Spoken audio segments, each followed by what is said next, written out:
Baby, তোমার কত টাকা লাগে? আমি দেব। বেবি, আমার অনেক টাকা লাগবে। বেবি, তুমি আমাকে টাকাগুলো দিয়ে দাও প্লিজ। চলো না বেবি, হয়ে যাক। চলো না, আমরা পার্সোনাল কাজগুলো সেরে ফেলি। আমি তো তোমাকে টাকা দেব, তাই না? তুমি কিছুই করতে পারো না। তোমার গায়ে শক্তি নেই বেবি, তুমি পারবে না। বেবি, আজকে ওষুধ খেয়ে এসেছি, দেখো তোমাকে কি মজা দেই। তুমি এরকম করো কিসের জন্য বেবি? আরে সোনা, তুমি বোঝার চেষ্টা করো, তুমি পারবে না। তুমি এখন মাল খেয়ে টাল হয়ে আছো। তুমি কি আমাকে অপমান করতেছো সোনা? ও সোনা, কাছে আসো। তোমাকে অপমান করবো কিসের জন্য? তুমি তো আমার সোনা, জানো মামু। চলো না সোনা, ঘরের ভিতর চলে যাই আমরা। বাইরে থাকলে সবাই দেখো তাকিয়ে আছে। আরে সমস্যা কি সোনা? কোনো সমস্যা নেই। তুমি শুধু একটু ভালোবাসা দাও, আমি তোমাকে ভালোবাসা দিয়ে ভরিয়ে দেব। তোমার ফিগারটা হেব্বি সোনা, সত্যি বলতেছি। আমার বউয়ের থেকেও অনেক সুন্দর। তার জন্য তো বলতেছি, তোমার বউকে বাদ দিয়ে আমাকে বিয়ে করে নাও। সোনা, তোমাকে তো বিয়ে করব সোনা, তোমাকে বিয়ে করব আমি। চলো না সোনা। সোনা, চলো আমরা রুমে যাই। আশিক কথা বলা শেষ করে নীলাকে কোলে তুলে নিয়ে রুমের দিকে যেতে লাগলো। তখন পিছন থেকে আনিশা এসে উপস্থিত। আনিশা তার স্বামীর এই অবস্থা দেখে নিজের চোখকে বিশ্বাস করতে পারছে না। সে কল্পনা করতে পারছে না যে মানুষটা এত জঘন্য। সে আশিককে মনে করত অনেক ভদ্র, অনেক শান্ত, অনেক ভালো একটা ছেলে। কিন্তু আজকে সে নিজের চোখকে বিশ্বাস করতে পারছে না। অনেকেই অনেক কথা বলতো, আনিশা কথাগুলো তোয়াক্কা না করে আশিকের সাথে সংসার শুরু করেছিল। কিন্তু আজকে সে হাতে নাতে ধরতে পারলো আশিককে। তোমার এই রূপ আজকে আমি নিজের চোখে দেখে অবাক হলাম। তুমি যে এতটা জঘন্য মানুষ আমি কখনো কল্পনা করতে পারিনি। আমি নিজের চোখে দেখে বিশ্বাস করতে পারছি না যে মানুষটা আমাকে এত ভালোবাসে সেই মানুষটা এতটা জঘন্য। ছি! তোকে কি একবারের জন্য বলেছিলাম এখানে আসার জন্য? তুই এখানে এসেছিস কিসের জন্য? চলে যাও। তুমি একবার বোঝার চেষ্টা করো, তখন আমি ভুল করেছিলাম তোমার সাথে। তার জন্য তুমি আমাকে এইভাবে আঘাত করতে পারো না কথা দিয়ে। দেখো, বেশি বকবক করার সময় আমার নেই। আর তুমি আমার চোখের সামনে একদম থাকবে না, তাহলে কিন্তু কখন কি করে বসবো নিজেও জানি না। তুমি ভুল বুঝতেছো। আমাকে আসলে যেখানে সমস্যার তুমি সেখানে না দেখে অন্য একটা বিষয় নিয়ে আমার সাথে মনোমালিন্য করে থাকতে পারো না। তোকে আমার চোখের সামনে থেকে চলে যেতে বলেছি, আর তুই এখানে বকবক করতেছিস কিসের জন্য? চলে যা বলছি। আমি চলে যাওয়ার জন্য এখানে আসিনি। তুমি আমার সাথে এরকম ব্যবহার করতে পারো না। তোমার কাছে আমি এরকম ব্যবহার আশা করিনি। তুমি একটু বোঝার চেষ্টা করো, তুমি তো অবুঝ না। দেখো, ভালো হবে না বলে দিচ্ছি, চলে যাও। আমি চলে যাবার জন্য এখানে আসিনি। আমি আমার অধিকারটা নিতে এখানে এসেছি। তুমি কেন আমার সাথে এরকম করবে? কিসের জন্য? তোকে বলতেছি তুই এখান থেকে চলে যা, তারপর বারবার কেন কানের কাছে ঘ্যান ঘ্যান করতেছিস? তোমাকে বলতেছি না, আমি আমার অধিকার নেওয়ার জন্য এখানে এসেছি। তুমি সামান্য একটা বিষয় নিয়ে ভুল বুঝাবুঝি করবে আর আমাকে এইভাবে দূরে ঠেলে দিবে, আর আমি কষ্ট পাবো। আর তুমি এদিকে অন্য মেয়েকে নিয়ে ফুর্তি করবে। আমি সেটা মেনে নিতে পারবো না।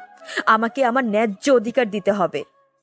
আমি আমার বাপের টাকা দিয়ে যা খুশি তাই করব, তাতে তোর কি? আমার অনেক কিছু দেখে আমি এখানে এসেছি। যদি আমার কিছু না থাকতো তাহলে আমি এখানে কখনোই আসতাম না। দেখ, তোর চোখের ন্যাকা কান্না দেখে আমি কখনো তোমার উপর সহানুভূতিশীল দেখাতে যাব না। তুমি একটা মিথ্যা কথার জন্য আমাকে এত বকা দিলা, সবার সামনে অপমান করছো। এর জন্য তোমাকে একদিন পস্তাতে হবেই।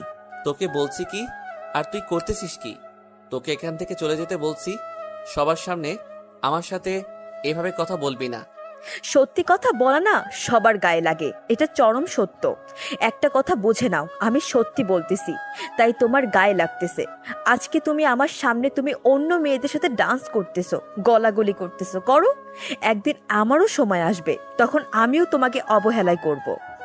তোর মতন মেয়ের কাছে যাব আমি? হ্যাঁ, কখনোই না। তবে তুই যদি আমার কাছে কিছু টাকা ভিক্ষা চাস, দিতে পারি। যা বলেছ, আর তোমার কোনো কথা আমি শুনতে চাই না। আমি এখান থেকে চলে যাচ্ছি, ঠিক আছে? তুমি ভুল করো, আমার কাছে আসার চেষ্টা করবে না। আমি আমার ছেলে সন্তানকে নিয়ে সুখে থাকবো। কথাটা বলে সেখান থেকে কান্না করতে করতে বেরিয়ে আসলাম। এখন কান্না ছাড়া আমার জীবন সঙ্গী আর কেউ হবে না। কারণ যে প্রিয় মানুষটা আমায় ধোঁকা দিল, সে এসেছিল একটা হঠাৎ ঝড়ের রাতে আমার কাছে, আর হঠাৎ চলে গেল একদম বিদ্যুৎ গতিতে আমার জীবন থেকে। আমি কখনো কল্পনা করিনি সে আমাকে ছেড়ে চলে যাবে। আমাকে এতটা ভালোবেসেছিল, কিন্তু হঠাৎ হঠাৎ করে তার কি হয়ে গেল আমি বুঝতে পারলাম না। আমি তাকে সুখ দিতে পারলাম না, নাকি সে আমার কাছ থেকে সুখ নিতে পারলো না।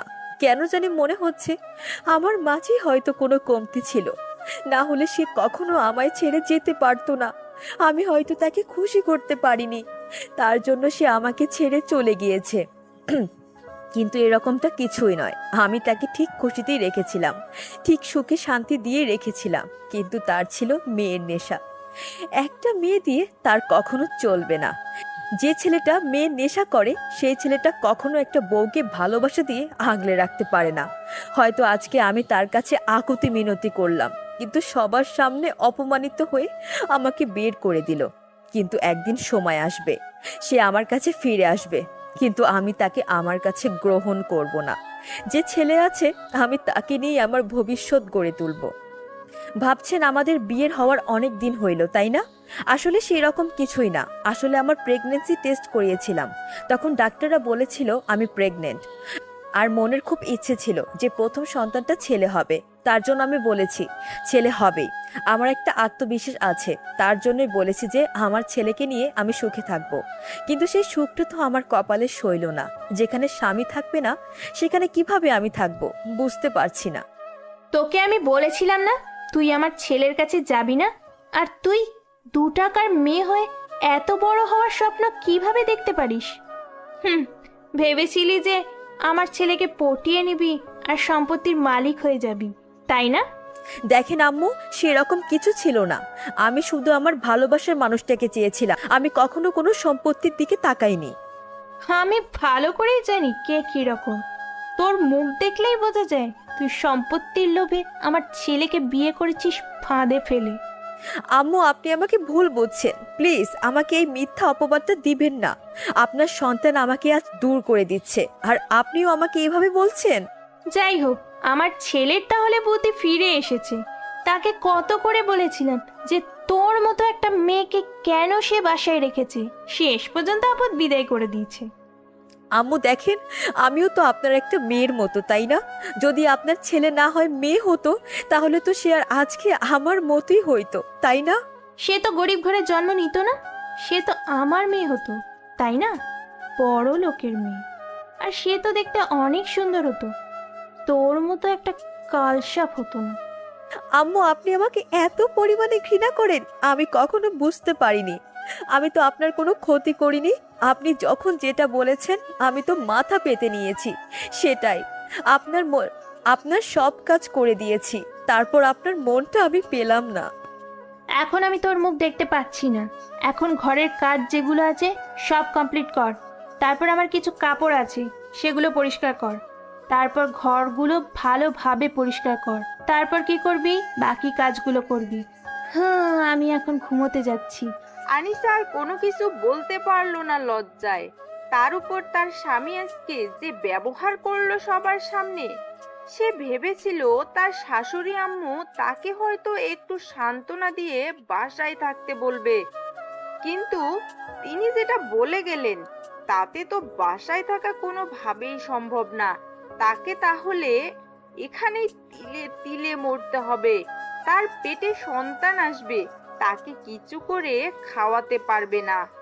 আনিশা মনে মনে ভাবতে লাগলো, সে যদি এখন এখান থেকে গ্রামের বাসায় চলে যায়, তাহলে তাকে নিয়ে তো সবাই হাসি ঠাট্টা করবে। এখান থেকে গ্রামের বাসায় যাওয়া যাবে না, কারণ গ্রামের মানুষকে সে বড় মুখ করে বলে এসেছে এখন সে বড়লোক বাড়ির বউ।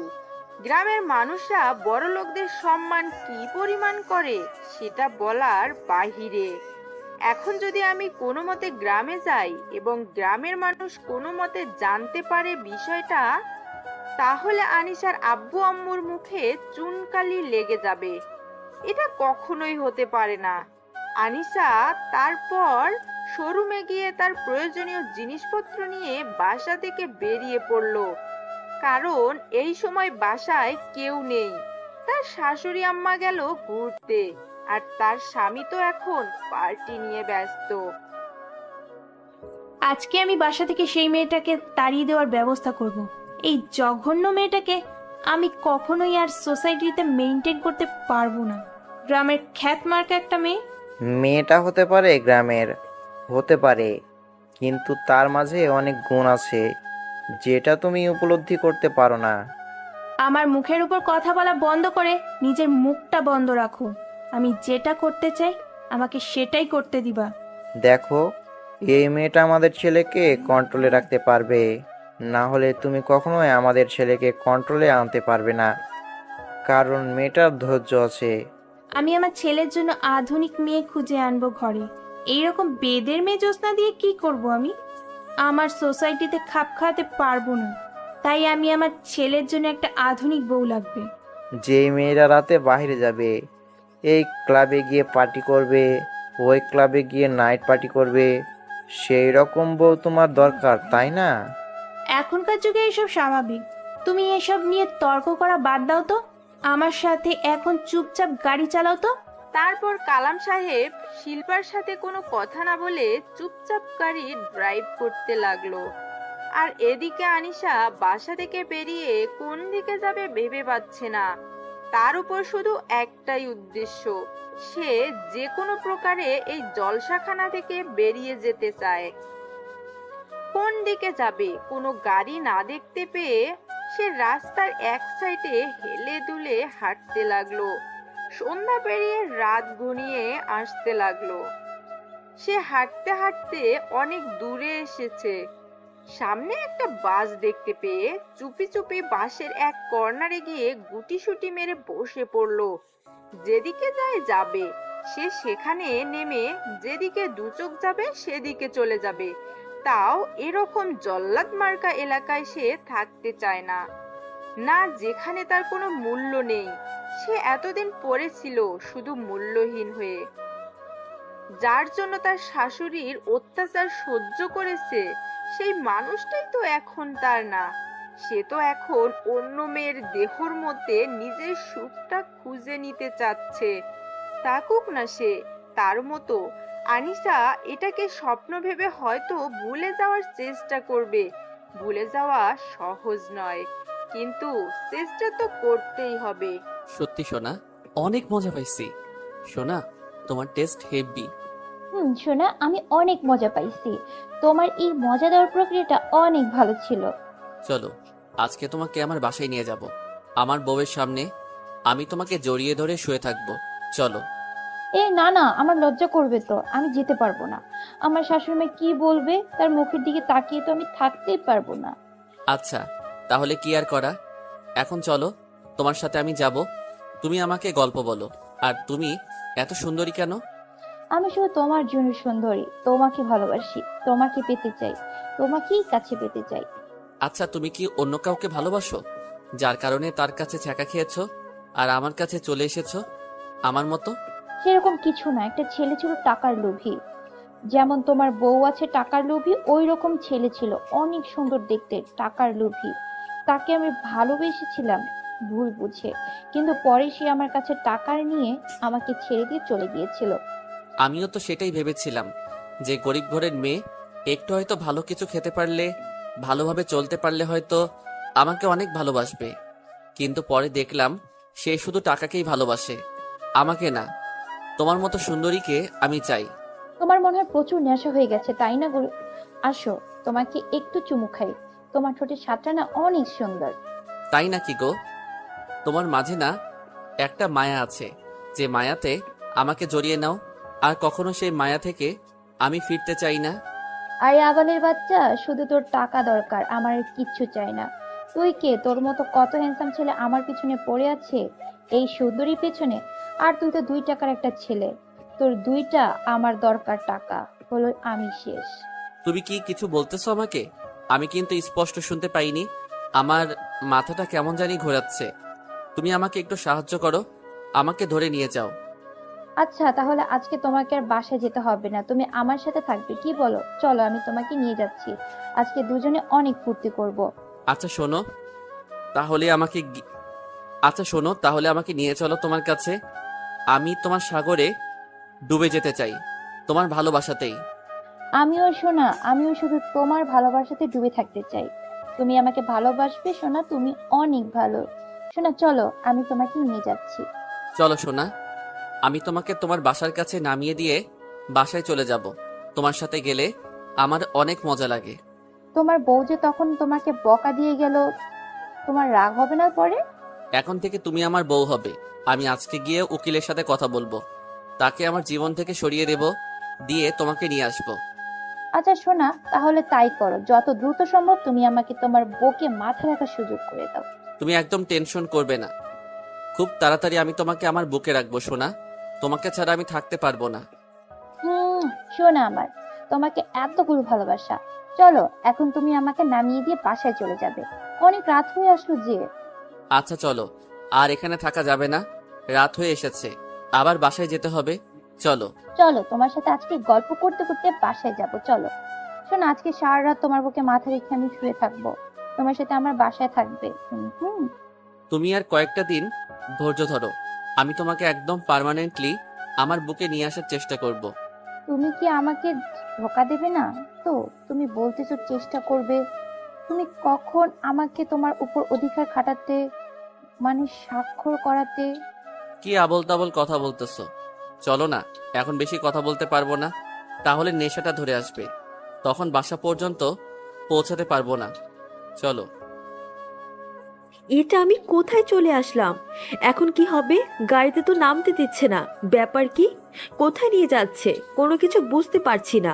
হঠাৎ করে তো উঠে পড়লাম, কিন্তু এখন আমাকে কোথায় নিয়ে যাচ্ছে আমি তো নিজেও বুঝতে পারছি না। গাড়িটা মনে হয় প্রায় 6-7 ঘন্টা থেকে চলছে, একবারের জন্য দাঁড় করালো না। বুঝলাম না আমাকে কোথায় নিয়ে যাওয়া হচ্ছে, বা আমি কোন জায়গায় গাড়িতে উঠে পড়লাম বুঝতে পারছি না। নিজের ভিতরের কষ্টগুলো বারবার লাফিয়ে উঠছে, কিন্তু অনেক কষ্টে কষ্টগুলো চেপে রেখেছি। আজকের মতো কষ্ট জীবনে কখনো হয়নি, কখনো কল্পনা করতে পারিনি যে আমি এত বড় লোকের একজন বউ হব, আর এভাবে আমি ধোঁকা খাবো। সে আমাকে যতই না বলতো যে ভালোবাসা কখনো ধনী গরিব বোঝে না, শুধু দুটি মনের মিলনের ব্যাপার, এখানে কোনো ধনী গরিবের তফাৎ থাকে না, শুধুই ভালোবাসা থাকে। কিন্তু আজকে আমি যখন তাকে দেখলাম, তার চোখে মুখে আমার জন্য ভালোবাসা দেখতে পেলাম না। আমি কি এত তাড়াতাড়ি তার কাছে এতটা বিরক্তির কারণ হয়ে গেলাম যে তার কাছে আমি আমার ভালোবাসাটা পর্যন্ত পেলাম না, শুধু অবহেলাই পেয়ে গেলাম? কেন কেন তাহলে আমাকে তুমি বিয়ে করলে? কেন তাহলে আমার জীবনটা নিয়ে ছিনিমিনি করলেন আপনি? কেন? আমি তো আপনার জীবনে আসিনি, আপনি আমার জীবনে এসেছিলেন, আমি বাধা করেছিলাম, তারপরও এসেছিলেন, কিন্তু তার প্রতিদান আজকে আমাকে এই কঠিন সময় পার করতে হচ্ছে। আমি কখনো কল্পনা করতে পারিনি। হঠাৎ করে বাসের একজন লোক বলে উঠল, ওস্তাদ গাড়িটা দাঁড় করেন। তার কিছুক্ষণ পর এই গাড়িটা দাঁড় করানো হলো, আর একটা জায়গায় নাম বলা হলো।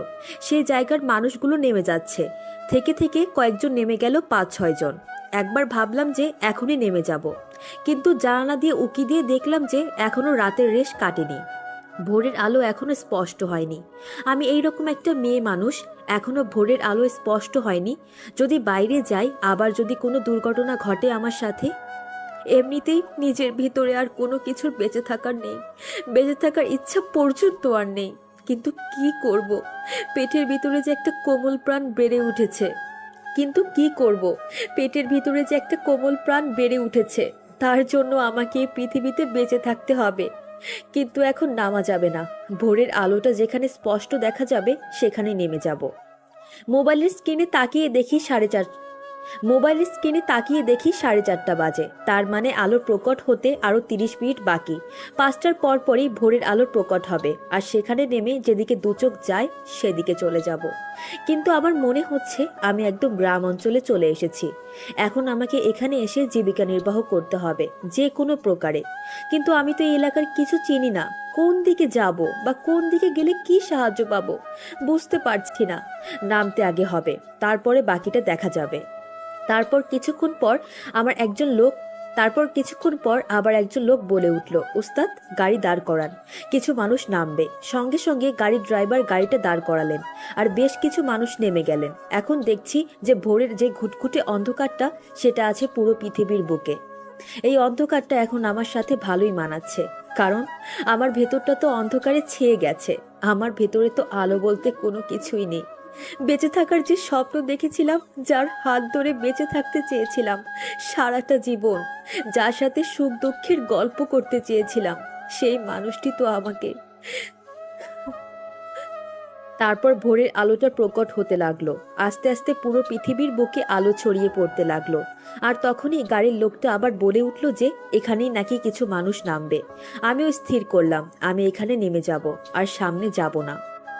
বাস থেকে নেমে এসে চারদিকে তাকিয়ে দেখলাম কোনো কিছু সুবিধার মনে হচ্ছে না। এখানকার লোকগুলো শুধু আমার দিকে তাকিয়ে আছে। দেখলাম পাশ থেকে কয়েকটা মহিলা নামলো, আমিও তাদের পাশে গিয়ে দাঁড়িয়ে পড়লাম।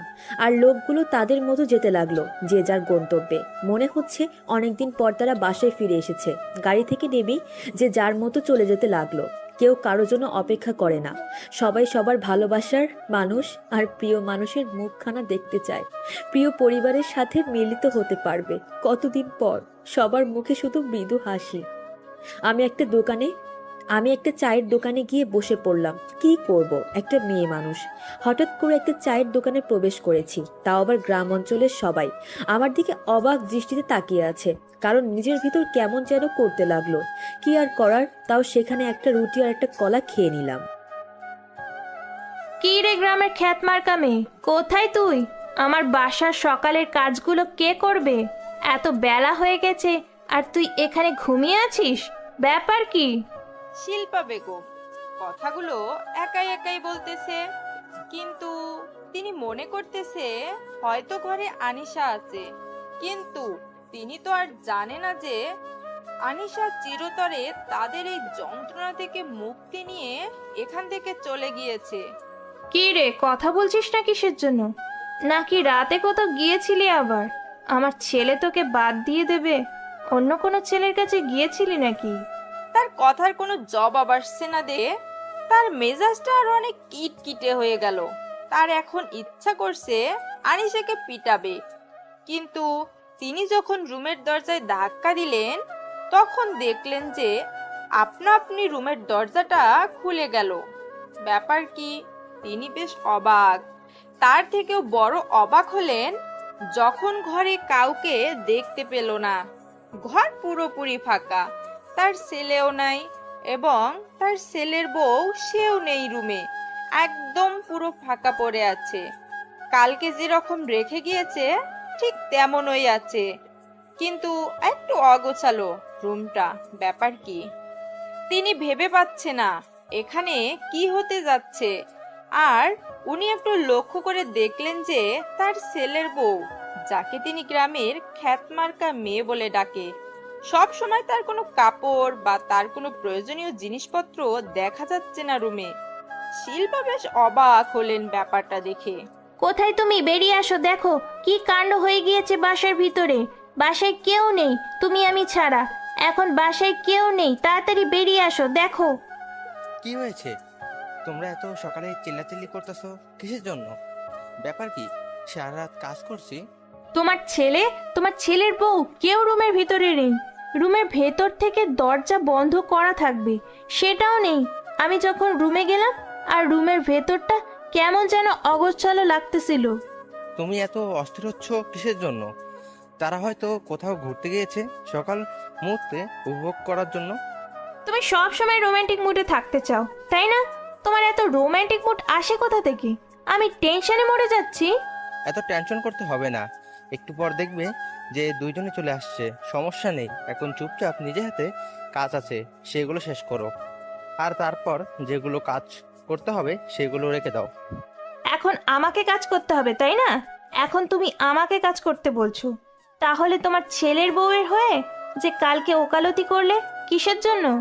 তোমরা এত কথা শোনার তোমার এত কথা শোনার আমার সময় নেই।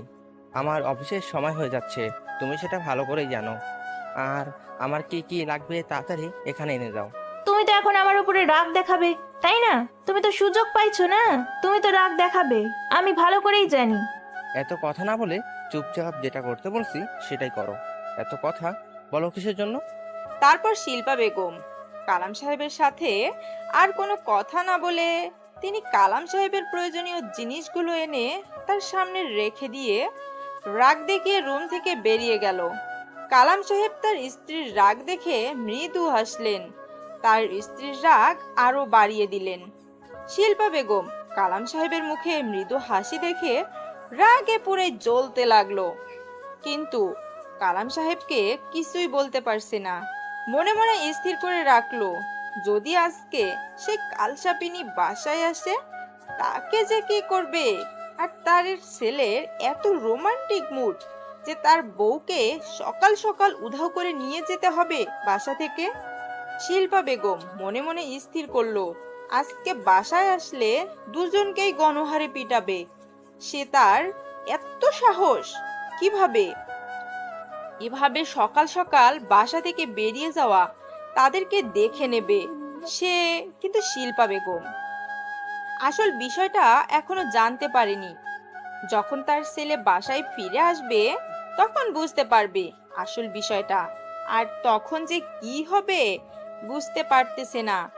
একটা ধামাকা অধ্যায় শুরু হতে যাচ্ছে এই বাসায়, যেটা আগে কখনো দেখেনি।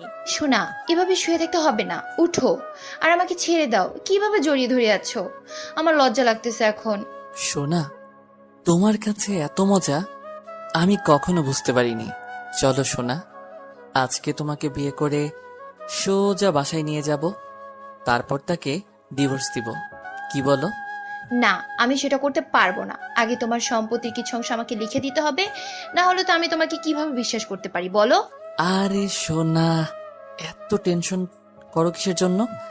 আমি আছি তো। চলো, উকিলের কাছে আমি তোমাকে আমার সম্পত্তির কিছু অংশ লিখে দিচ্ছি। আচ্ছা, কথাটা শুনে খুশি হলাম। তুমি কি উকিলের সাথে কথা বলো, আর আমি ফ্রেশ হয়ে সুন্দর করে সাজুগুজু করে যাচ্ছি, গিয়ে তোমার কাছ থেকে সম্পত্তির দলিল নিয়ে তারপর বিয়ে করব। আচ্ছা, তাহলে তুমি রেডি থেকো, আমি তোমাকে ফোন করলে তুমি চলে আসবে। কথাটা বলে আশিক সেখান থেকে বেরিয়ে সোজা কাজী অফিসে, আর তার উকিলকে ফোন করে সেই কাজী অফিসে আসতে বলল। তার মাথায় এখন শুধুই নীলা নামের সেই মেয়েটা ঘুরপাক খাচ্ছে। তার যে একটা বউ আছে সেই কথা ভুলেই গিয়েছে। মানুষের যখন অতিরিক্ত টাকা হয় তখন যেটা হয় আর কি, সেটাই হচ্ছে এখন আশিকের ক্ষেত্রে। এক বাপের এক বেটা, ভাই বোন কেউ নেই। যখন যেটা ইচ্ছা, যখন যেটা খুশি সেটাই করে। আর এখন একটা মেয়ের জীবন নিয়ে চিনিমিনি খেলতেছে।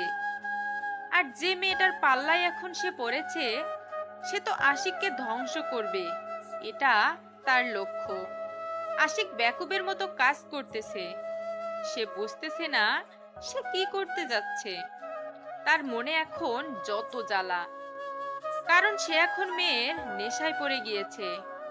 একটা মানুষ কখন এতটা নষ্ট হয়ে যায় জানেন?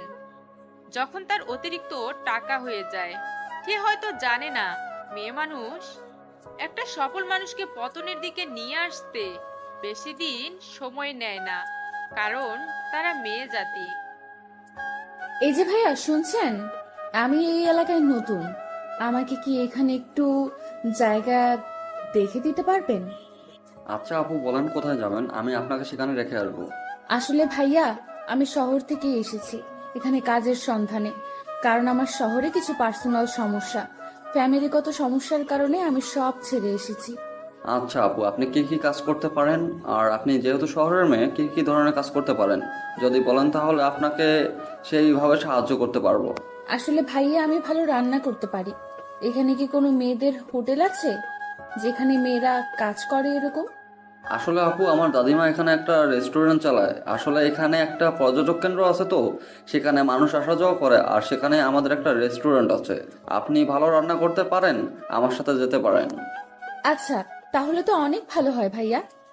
আপনি যে আমার এত বড় উপকার করবেন আমি কল্পনাও করতে পারিনি। আপনি বলছেন আপনি ভালো রান্না করতে পারেন, এখন আপনার রান্না পরীক্ষা করে দিতে হবে। যদি ভালো করতে পারেন তাহলে রাখা যাবে, আর না হলে আমি আপনাকে অন্য কোথাও কাজ খুঁজে দেব। আমাদের ওখানে রাখতে পারবো না। আচ্ছা ভাইয়া, কোনো সমস্যা নেই, আমার কোনো সমস্যা হবে না। তুমি নিয়ে চলো, আমি পরীক্ষা দিতে প্রস্তুত। আপনি মন খারাপ করবেন না, কারণ আমাদের রেস্টুরেন্টটা অনেক পপুলার আর জনপ্রিয়তা সবার কাছে। যদি জনপ্রিয়তা বজায় রাখতে না পারি তখন তো সমস্যা হয়ে দাঁড়াবে, তাই না? আমি বুঝতে পেরেছি ভাইয়া, আমাকে বোঝাতে হবে না। আপনি আমাকে নিয়ে চলেন, আমি পরীক্ষা দিব। যদি পরীক্ষায় উত্তীর্ণ হই তাহলে আমাকে রাখবেন। আচ্ছা আপু, তাহলে আপনি আমার সাথে চলেন, আমি আপনাকে নিয়ে যাচ্ছি। তারপর আনিশা সেই ছেলেটার সাথে যেতে লাগলো। বেশিক্ষণ হাঁটতে হলো না, অল্প কিছুক্ষণ পরেই তাদের সেই রেস্টুরেন্টটা দেখা যাচ্ছিল। ছেলেটা হাত দিয়ে ইশারা করে আনিশাকে দেখিয়ে দিল রেস্টুরেন্টটা। আনিশা দেখে বেশ অবাক হলো। এই গ্রাম অঞ্চলে এত বড় রেস্টুরেন্ট সে কল্পনাও করতে পারছে না। আসলে রেস্টুরেন্টটা দেখতে অনেক সুন্দর, আর ছেলেটাকে দেখে মনে হচ্ছে না ছেলেটা সেখানের মালিক। এমন সিম্পল ভাবে চলাফেরা করে। তারপর আনিশা ছেলেটার সাথে গল্প করতে করতে রেস্টুরেন্টের কাছে গিয়ে দেখে রেস্টুরেন্টে অনেক মানুষজন অপেক্ষা করতেছে তাদের রান্না খাওয়ার জন্য।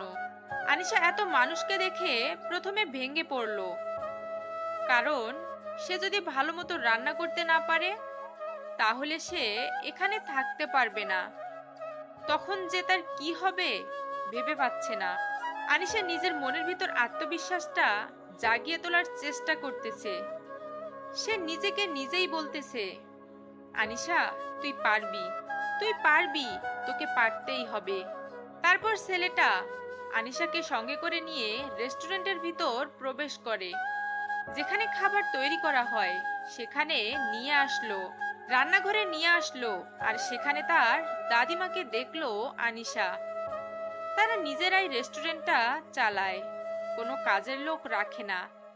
কিন্তু আনিশাকে নিয়ে আসার কারণ হচ্ছে যে আনিশা শহরের মেয়ে, আর সে নাকি ভালো রান্না করতে পারে, আর এখানে ভালো রান্নার অনেক ডিমান্ড। তার কারণে ছেলেটা আনিশাকে পরীক্ষা করার জন্য এখানে নিয়ে আসলো। যদি আনিশা ভালো পারফরমেন্স করতে পারে তাহলে তাকে রেখে দিবে, আর সামান্য কিছু মাইনে দিয়েই রেখে দিবে এখানে। আর তার খাওয়া দাওয়ার জন্য সবকিছু তারা দেবে, আর তার দাদিমার সাথে থাকবে মেয়েটা। তার জন্য ছেলেটা তাকে নিয়ে আসলো, না হলে কখনোই আনিশাকে এখানে আনতো না ছেলেটা। এখানে সবকিছু রেডি করা আছে, দেখে শুনে সুন্দর করে এই মাংসটা রান্না করেন। আর এগুলো আমাদের খাওয়ার জন্য সবার, তাই ভালো করে রান্না করবেন, আর এর উপর আপনার মার্কস দেওয়া হবে। দোয়া করবেন যাতে করে ভালো কিছু করতে পারি। আর আমার আত্মবিশ্বাস আছে আমি ভালো রান্না করতে পারি, আর এখানেও ভালো কিছুই করে দেখাবো। জি আপু, একদম দোয়া করলাম মন থেকে। আমিও চাচ্ছি, আপনি যেহেতু শহর থেকে এসেছেন আর আপনাকে দেখে মনে হচ্ছে অনেকটা অসহায়, আপনার মুখ দেখে বুঝতে পারতেছি, কারণ নিয়ে আসলাম। তাহলে কখনো নিয়ে আসতাম না, না কারণ আমার দাদিমা যেটা রান্না করে সেটা অনেক সুস্বাদু হয়। আমি বুঝতে পেরেছি ভাইয়া তোমার কথা। আমি আমার সর্বোচ্চ দিয়ে চেষ্টা করব রান্নাগুলো ভালো করার জন্য। তুমি শুধু আমার জন্য দোয়া করো যাতে করে আমি এখানেই থাকতে পারি। আচ্ছা তাহলে রান্না করেন, আর যদি কিছু লাগে তাহলে আমাকে বলতে পারেন, আমি নিয়ে এসে দিচ্ছি। পরে আবার সমস্যার কথা বলতে পারবেন না, এখন সবকিছু দেখে নেন। আমি তো সবকিছু দেখতে পারতেছি। আমি যেগুলো দিয়ে রান্না করতে পারবো সেগুলো সব কিছু এখানে আছে, কোনো সমস্যা হবে না। আমি সুন্দর করে রান্না করে দিচ্ছি, তারপর পরীক্ষা নিয়ে টেস্ট করে বলিয়েন, সমস্যা নাই। এই নাও তোমার ভাগের সম্পত্তির দলিল, এখন চলো বিয়ে করব, বিয়ে করব। এখন চলো বিয়ে করব, বিয়ে করব। কিসের? বিয়ের আগে তুমি সবকিছু আমাকে ঠিকঠাক করে দাও। সবকিছু ঠিকঠাক আছে, আমি স্বাক্ষর পর্যন্ত দিয়ে দিয়েছি। দেখো সবকিছু ঠিকঠাক আছে। এখন থেকে এই সম্পত্তির মালিক শুধু তুমি, এখানে কেউ হাত লাগাতে পারবে না। আচ্ছা, তাহলে আমি তোকে বিয়ে করব কিসের জন্য? তুই কোথাকার আবাল? কি বলতেছো? মাথা ঠিক আছে? তুমি আমাকে ধোকা দিচ্ছ? এটা ঠিক না। তুমি কিন্তু কথা দিয়েছো আমাকে। কথা দিয়েছিস সেটা ঠিক আছে, এখন কথা রাখতে পারবো না, কারণ তুই তো কালকে আমাকে সারা রাত খেয়েছিস। দেখো তুমি এরকম করতে পারো না আমার সাথে। তুমি আমার সাথে ধোকাবাজি করতে পারো না। তুমি আমাকে নিয়ে খেলতে পারো না। যে ছেলের ঘরে এত সুন্দর বউ রেখে আমার পেছনে লেগে থাকতে পারে, আমি কোন বিশ্বাসে তোর ঘরে বউ হবো বল?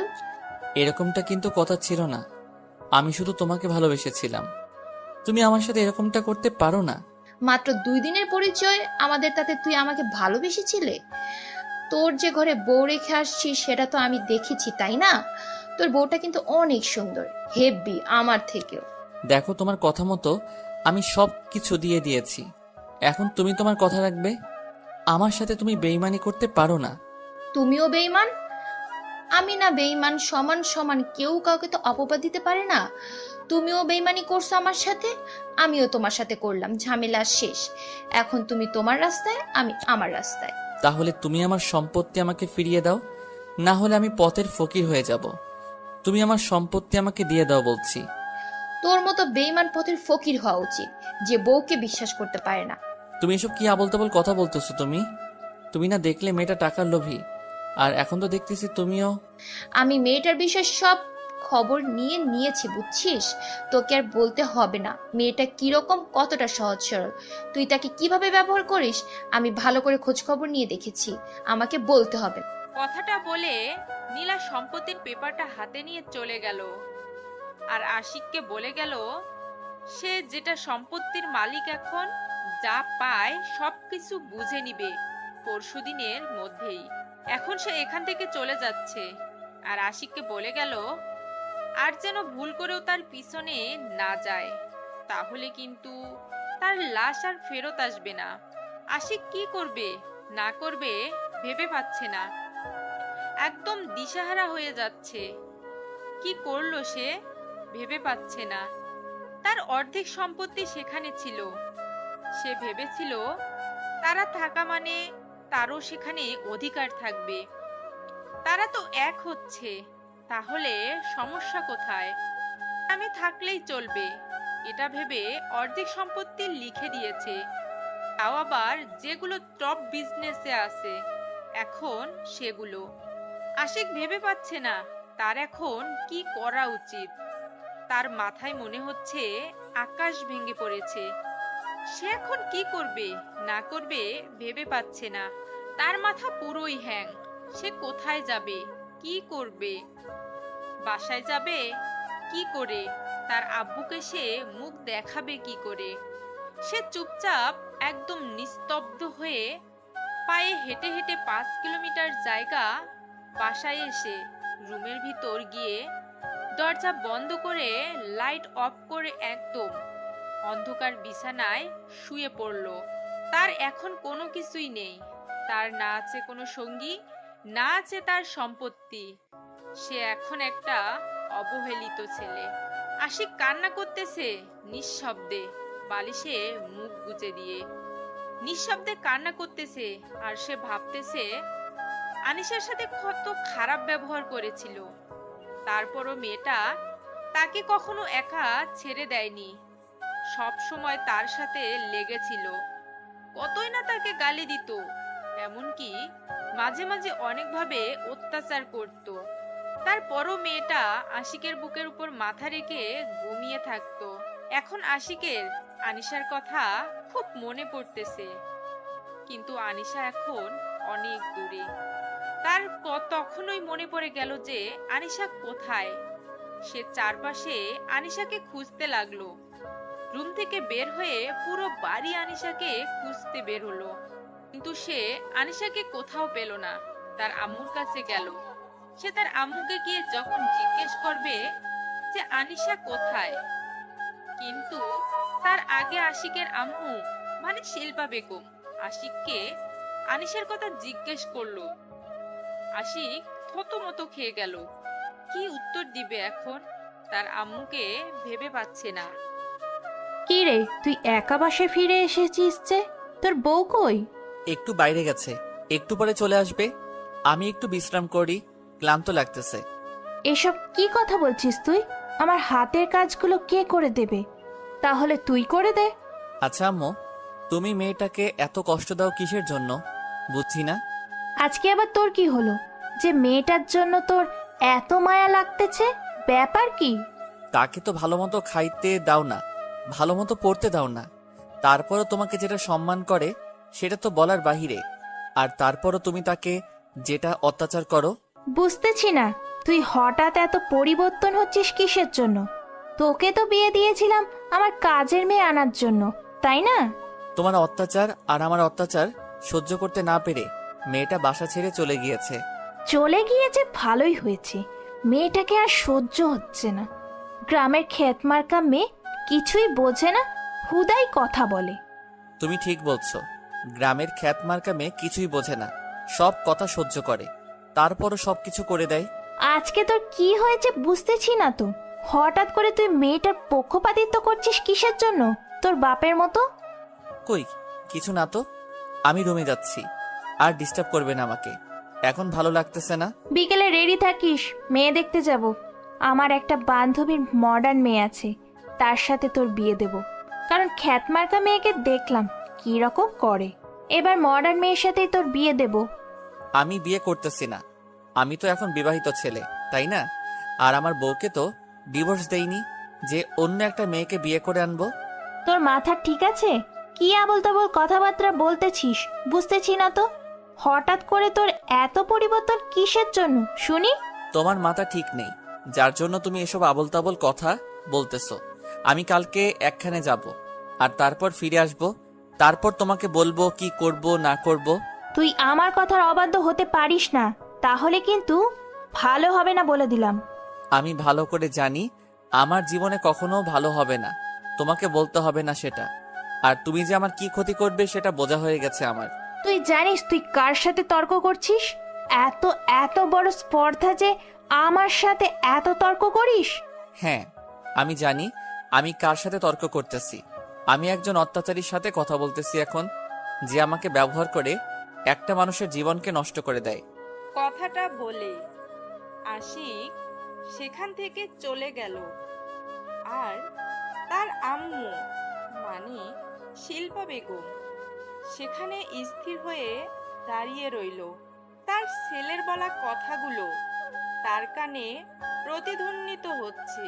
শিল্পা বেগম কখনো কল্পনাও করতে পারেনি যে মাহিন তার সাথে এইভাবে আচরণ করবে। আশিক চোখের পানি ফেলতে ফেলতে রুমের ভিতর চলে আসলো। ভিতর থেকে রুমের দরজাটা বন্ধ করে দিয়ে আবার বিছানায় শুয়ে কান্নায় ভেঙে পড়ল। সে ভালো করে বুঝতে পারছে তার মা তাকে নিয়ে কতটা বাজে কাজ করেছে। গ্রামের একটা সহজ সরল মেয়েকে কিভাবে জ্বালিয়ে পুড়িয়ে হাহাকার করে দিয়েছে তার মা, সে এখন হাড়ে হাড়ে বুঝতে পারছে। ভাইয়া, খাবারগুলো পরীক্ষা করে দেখবেন। দাদিমা, আপনি একটু খাবারগুলো মুখে নিয়ে পরীক্ষা করেন, তারপর আমাকে রেজাল্ট দিবেন আমি এখানে থাকতে পারবো কিনা। আমরা তো আর এখানে পরীক্ষা করব না, আমরা সবাই একখানে বসে খাবো, তারপর তোমাকে রেজাল্ট দেওয়া হবে।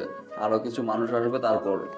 আচ্ছা ভাইয়া, আমাকে কিছু প্রশ্নের উত্তর দিবেন, যদি আপনার বিরক্ত না লাগে বা যদি ব্যস্ত না থাকেন। এখন তো কাস্টমার চাপ কম, দুপুরের সময়, তাই কাস্টমার চাপ কম, তার জন্য আমি এখন ব্যস্ত না, ফিরে আছি, বলতে পারেন। আসলে ঢাকা থেকে কোন সাইডে এই জায়গা, আর ঢাকা থেকে কত কিলোমিটার দূরে এই জায়গাটা অবস্থিত, আর এই জায়গাটার নাম কি, জেলার নাম কি, বিভাগের নাম কি? আপনি কিছু জানেন না, তাহলে এখানে এসেছেন কিভাবে? আপনার কোনো পরিচিত মানুষ নেই এখানে? একটা মানুষ যখন সবকিছু ছেড়ে দিয়ে নিঃস্ব হয়ে সবকিছু ছেড়ে দিয়ে একা একা পথ চলা শুরু করে দেয়, জানো তুমি? হয়তো আমি কিছু বুঝতে পারবো না, কিন্তু আপনাকে দেখে মনে হচ্ছে আপনার ভিতরে অনেক কষ্ট, যন্ত্রণা আপনি সহ্য করতে পারতেছেন না। কারণ আপনাকে আমি লক্ষ্য করেছি, আপনি যখন রান্না করতেছিলেন তখন অনেক কান্না করতেছিলেন। আচ্ছা, তাহলে এখন আমি একটু এখানে বসে থাকতে পারি? আপনার যখন খুশি তখন এগুলো পরীক্ষা করে আমাকে জানাবেন। আমাদের ভিতরে একটা বিশ্রাম করার মতো রুম আছে, আপনি সেখানে গিয়ে বিশ্রাম নেন, আমি আপনাকে পরে ডেকে নেব। ধন্যবাদ ভাইয়া। তাহলে আমাকে একটু রুমটা দেখিয়ে দেন, আমি কি একটু বিশ্রাম করব? আমার একটু ক্লান্ত লাগতেছে তো। আচ্ছা, আপনি কিছু নাস্তা করে নেন, তাহলে ক্লান্ত দূর হয়ে যাবে। না হলে এই অবস্থায় যদি শুয়ে থাকেন তাহলে আরো ক্লান্ত হয়ে যাবেন। থাক, লাগবে না, এখন কিছু খেতে ইচ্ছে করতেছে না, মাথা ঘুরতেছে, জার্নি করে এসেছি তো তাই। আপনাকে অনেক কষ্ট দিয়ে ফেলেছি, এত দূর জার্নি করে এসেছেন, তার উপর এতগুলো রান্না করলেন, হয়তো অনেক কষ্ট লাগতেছে আপনার। আমি এমন পরিস্থিতি থেকে বেরিয়ে এসেছি, এসব আমার কাছে কোনো কিছুই মনে হচ্ছে না। আপনার জীবনে এত কষ্ট আমি বুঝতে পারিনি, আপনাকে দেখে মনে হয় না আপনার ভিতরে এত চাপা কষ্ট আছে। তারপর আনিশা আর কোনো কথা বলে না, ছেলেটাকে ইশারা করে রুমটা দেখিয়ে দিতে বলল। ছেলেটা একটু হাতে ইশারা করে রুমটা দেখিয়ে দিল। আনিশা রুম থেকে ভিতরে চলে আসলো, এসে দেখে রুমটা অনেক পরিপাটি করে গোছানো। রুমের দরজাটা বন্ধ করে দিল, তারপর চুপচাপ বিছানার উপর শুয়ে পড়ল। আর তার তখন সবকিছু মনে পড়তে লাগলো আস্তে আস্তে। এই সময় যদি বাসায় থাকতো তাহলে আশিক তাকে এদিক থেকে এসে ডিস্টার্ব করতে, ওই দিক থেকে এসে ডিস্টার্ব করত, চুল ধরে টান দিত। সেই সময়গুলো আনিশা এখন খুব মিস করতেছে, তার খুব কষ্ট হচ্ছে সেই মুহূর্তগুলো উপভোগ করতে না পারার জন্য। তখন বিরক্ত লাগলো, কিন্তু এখন খুব মিস করতেছে, মুহূর্তগুলো খুব কষ্টই হচ্ছে। আশিক যতই খারাপ হোক, যখন তাকে ভালোবাসতো মন থেকেই, তার চোখ থেকে ভালোবাসাটাই স্পষ্ট দেখা যেত। কিন্তু আশিকের মাঝে মাঝে কি যেন হয়ে যেত। তখন আশিক আনিশার সাথে অনেক খারাপ ব্যবহার করত, এমনকি অনেক অত্যাচার করত। কিন্তু যখন সে একটু সুস্থ মস্তিষ্কে থাকতো, তখন সে আনিশাকে কি পরিমাণ ভালোবাসতো সেটা বলে বোঝাতে পারবে না। কথাগুলো ভাবতে ভাবতে আনিশা আনমনে কথা বলতে শুরু করলো আশিককে।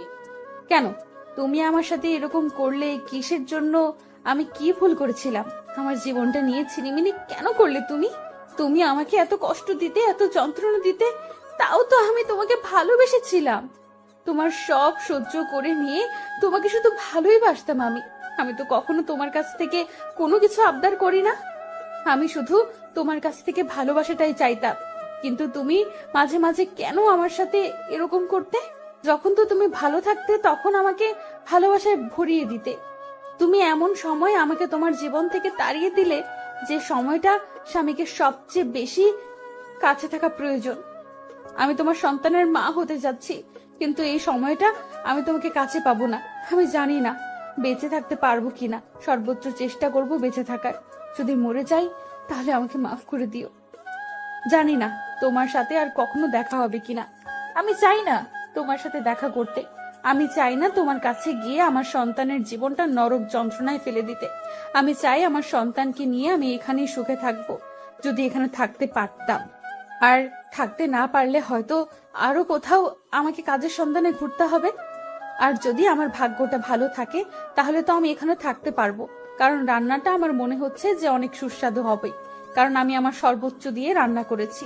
আমার ভাগ্যে যেটা আছে আমার সাথে সেটাই হবে। দোয়া করি তুমি সুখে থাকবে, শান্তিতে থাকবে। হয়তো আমাকে ভুলে গিয়েছো, কিন্তু আমি তোমাকে তো ভুলতে পারবো না। কথাগুলো নিজেই একা একা বলতেছিলাম, তখনই দেখলাম যে বাইরে থেকে কেউ দরজাতে ধাক্কাধাক্কি করতেছিল। তারপর বিছানা ছেড়ে উঠে গিয়ে দরজাটা খুলে দেখি ছেলেটা দাঁড়িয়ে আছে। ছেলেটার নাম পর্যন্ত জানি না এখনো আমি। ভাইয়া, কি হয়েছে? কোনো সমস্যা?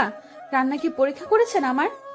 আসলে আপু, আপনার রান্নাটা পরীক্ষা করা হয়নি, সবাই উপস্থিত, সবাই আপনাকে দেখতে যাচ্ছে, তো তার জন্য আর কি আপনাকে বললাম। আচ্ছা ভাইয়া, তার আগে আমাকে বলো তো, সেখানে কে কে উপস্থিত আছে? মানে তোমাদের কি মুরব্বী? আসলে আমি একটা কথা বলি, আপনাকে যখন আমি পেয়েছিলাম তখন আমি আমার আব্বুকে জানিয়েছিলাম, তিনি আপনার খাবারটা পরীক্ষা করার জন্য এসেছে, আর আমার আম্মু এসেছে তার সাথে, সমস্যা নেই। আচ্ছা ভাইয়া, তাহলে তুমি গিয়ে তাদের সাথে একটু কথা বলো, আমি একটু পর যাচ্ছি। মানে বুঝতেই পারতেছো, মুরব্বীরা এসেছে, তাদের সামনে একটু সুন্দরভাবে যেতে হবে।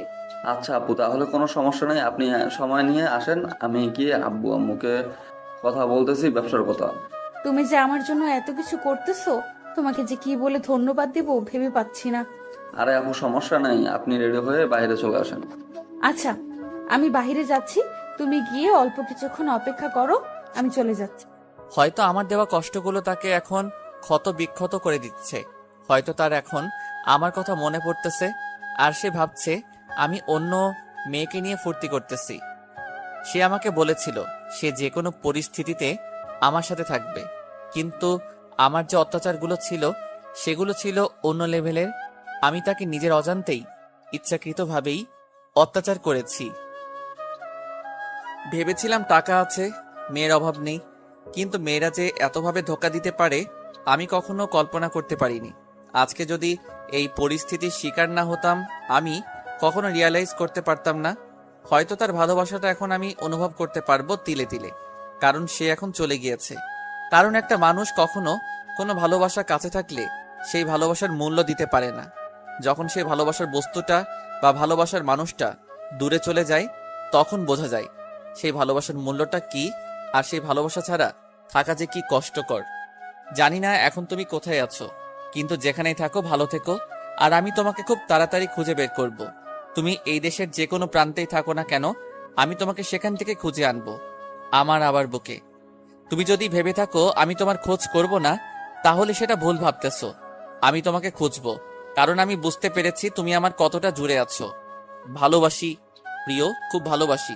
খুব তাড়াতাড়ি তোমাকে খুঁজে বের করব। তুমি কোথায় থাকো, কি করো, আমি কিচ্ছু জানি না, আমি শুধু তোমাকে চাই। আমি যে কোনো প্রকারে আমি তোমাকে চাই। তোমাকে ছাড়া আমি কখনোই বেঁচে থাকতে পারবো না। ভাইয়া, আমি এখানে একটা কাজের সন্ধানে এসেছিলাম। এখানে আমার একটা প্রজেক্টের কাজ চলতেছে। আমি এখানে ভালো হোটেল কোথায় পাবো থাকার মতো? আসলে ভাইয়া, আমি একটা হোটেলের মালিক, আর সেখানে আগে থাকার ব্যবস্থা ছিল না, এখন আমরা সেটাকে দোতলা করে উপরে থাকার ব্যবস্থা করছি। আপনি চাইলে আমার সাথে আসতে পারেন। তাহলে তো ভালোই হলো, আমাকে আর এত কষ্ট করতে হবে না। আচ্ছা ভাইয়া, তাহলে আপনি আমার সাথে আসতে পারেন, এখান থেকে 5 মিনিটের রাস্তা।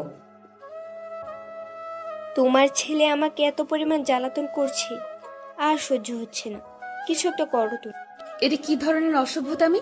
এরকম করতেছো কিসের জন্য? শান্ত হয়ে থাকো, আমি কাজ করতেছি, দেখতেছো না?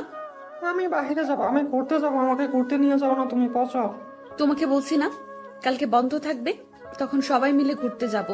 আর সবাই তোমাকে এই কথা বলে নাই? আমি এখন যাব, আমাকে এক্ষুনি নিয়ে যেতে হবে, না হলে কিন্তু কান্না করবো। তুমি কিন্তু এখন অভদ্র হয়ে যাচ্ছ।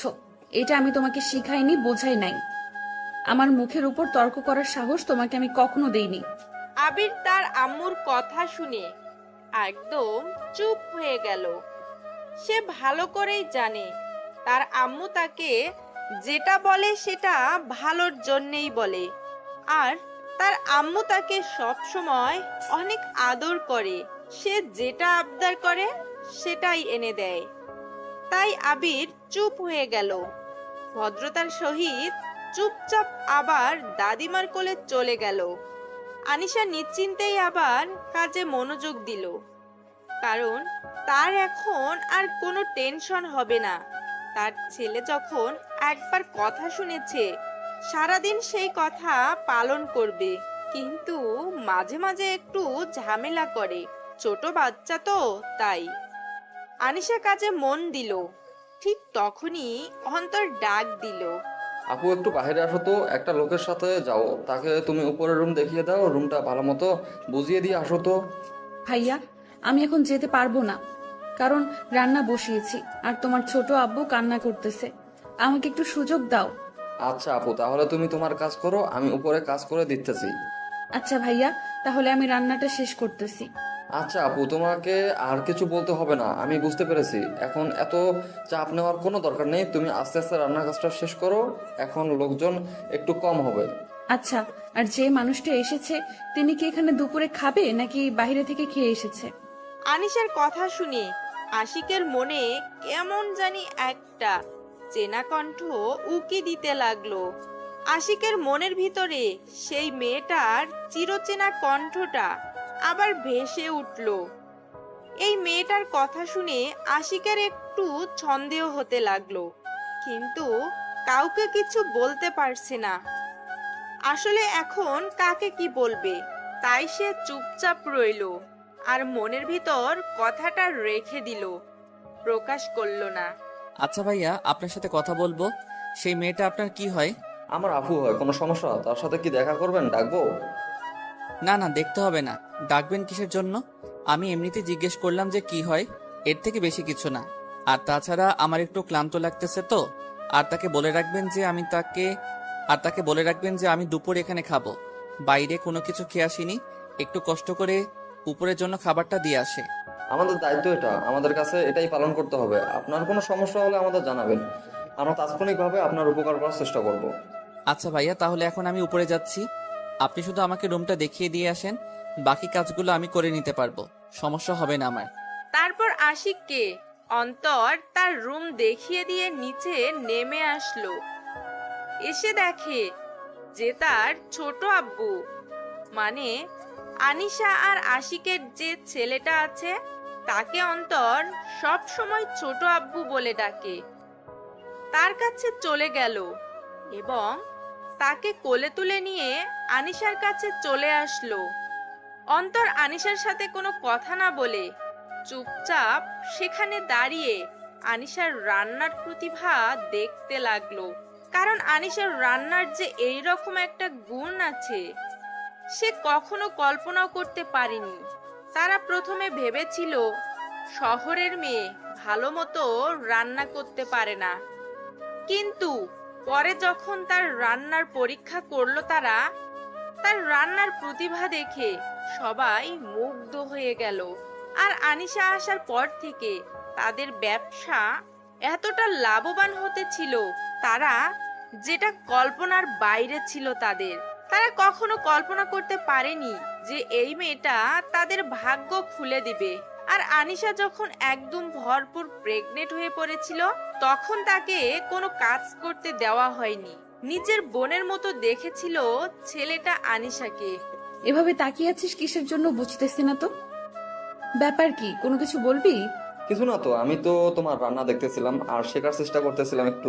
তুই আর কত আমার কাছ থেকে রান্না শিখতে চাইবি বলতো?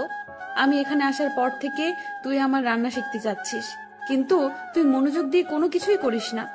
এখন শিখে কি করবো? তুমি তো থাকবে, চলে যাচ্ছ না তো, এখানেই থাকবে তাই না? অনেক সময় পড়ে আছে শেখার জন্য, শিখে নেবো। সেটা অবশ্য ঠিক বলেছিস। এবার তোর একটা গতি করতে হবে, তোর জন্য তো একটা লাল টুকটুকে বউ এনে দিতে হবে। একা একা আর কতদিন থাকবি? আমার কথা বাদ দাও, তুমি কবে আমার জিজুকে এনে দিবা সেটা বলো। ছেলেটা তো আর একা একা বড় হবে না, তাই বাবার প্রয়োজন হবে। আমার ছেলেকে বড় করতে আমি একাই যথেষ্ট, আমার সঙ্গীর প্রয়োজন হবে না। আমি চাই না আর কারো জীবনে জড়িয়ে যেতে। তাই বলে তুমি এভাবে সারা জীবন অপেক্ষা করবে সেই মানুষটার জন্য? আমি কারোর জন্য অপেক্ষা করি না, আমি আমার গতিতে চলি। তুই ভালো করে জানিস আমি কারোর জন্য অপেক্ষা করি না। আমি আমার ছেলেকে নিয়ে সারা জীবন কাটিয়ে দেওয়ার স্বপ্ন দেখেছি, যখন শহর ছেড়ে গ্রামে চলে এসেছিলাম তখন থেকেই। আচ্ছা, আমার ভুল হয়ে গিয়েছে, আর আমি কখনো এই কথাগুলো বলবো না, কারণ তোমার মন খারাপ হয়ে যায়। আমি লক্ষ্য করেছি অনেক দিন, তাই আর তোমাকে এই কথাগুলো আমি বলতে চাচ্ছি না। আচ্ছা, ছেলেটা কোথায় থেকে এসেছে? তাকে দেখে কি মনে হয় যে এখানে থাকতে এসেছে নাকি এমনিতেই 2 দিন থেকে চলে যাবে? দেখে তো মনে হলো থাকবে মনে হচ্ছে, দেখি পরে কথা বলবো, সমস্যা নেই। টাকার কথা বলেছিস, অনেক তো হলো। এভাবে অনেক মানুষ তো ফাঁকিবাজি করে চলে গিয়েছে, তাই আর মানুষকে এভাবে প্রশ্রয় দেওয়া হবে না। আমি বাইরে গেলাম, তুমি একটু কষ্ট করে খাবারগুলো তার ঘরে পৌঁছে দিও আর টাকার কথা বলে এসো। আচ্ছা, দুজনে তো বেরিয়ে যাচ্ছিস, বেরিয়ে গেলে তো তোদের খোঁজ খবর কিচ্ছু পাওয়া যাবে না। তাড়াতাড়ি ফিরে আসিস, বুঝছিস? মামা ভাগ্নে যেখানে আপদ বিপদ নেই সেখানে। আমরা একসাথে যতক্ষণ আসছি আমাদের কোনো আপদ বিপদ আসবে না আল্লাহর রহমতে। সেটা না হয় বুঝলাম, কিন্তু তাড়াতাড়ি ফিরে আসিস, বুঝছিস? কথাটা বলে অন্তর আবিরকে নিয়ে বেরিয়ে পড়ল। আনিশা আবার রান্নার কাজে ব্যস্ত হয়ে পড়ল। রান্নার কাজ শেষ করে সবকিছু ঠিকঠাক রেখে রুমে চলে আসলো গোসল করে। অনেকক্ষণ যাবত রান্না করতেছিল, তো প্রচুর গরম লেগেছে, তাই গোসলটা করে নিল। এখনই তারপর সবকিছু ঠিকঠাক করে বাইরে বেরিয়ে আসলো। এসে উপরে যে মানুষটা আছে তার জন্য খাবার সুন্দর করে রেডি করতে লাগলো। আজকে আনিশা আর আশিকের মাঝে এমন একটা ঘটনা হতে চলেছে যেটা তারা কখনোই কল্পনা করেনি, যে এরকম একটা দিন আসবে আবার তাদের মাঝে। এদিকে আশিক রুমটাকে সুন্দর করে পরিপাটি করে সাজিয়ে নিয়েছে, কারণ তাকে এখানে 2 মাসের মতো থাকতে হবে।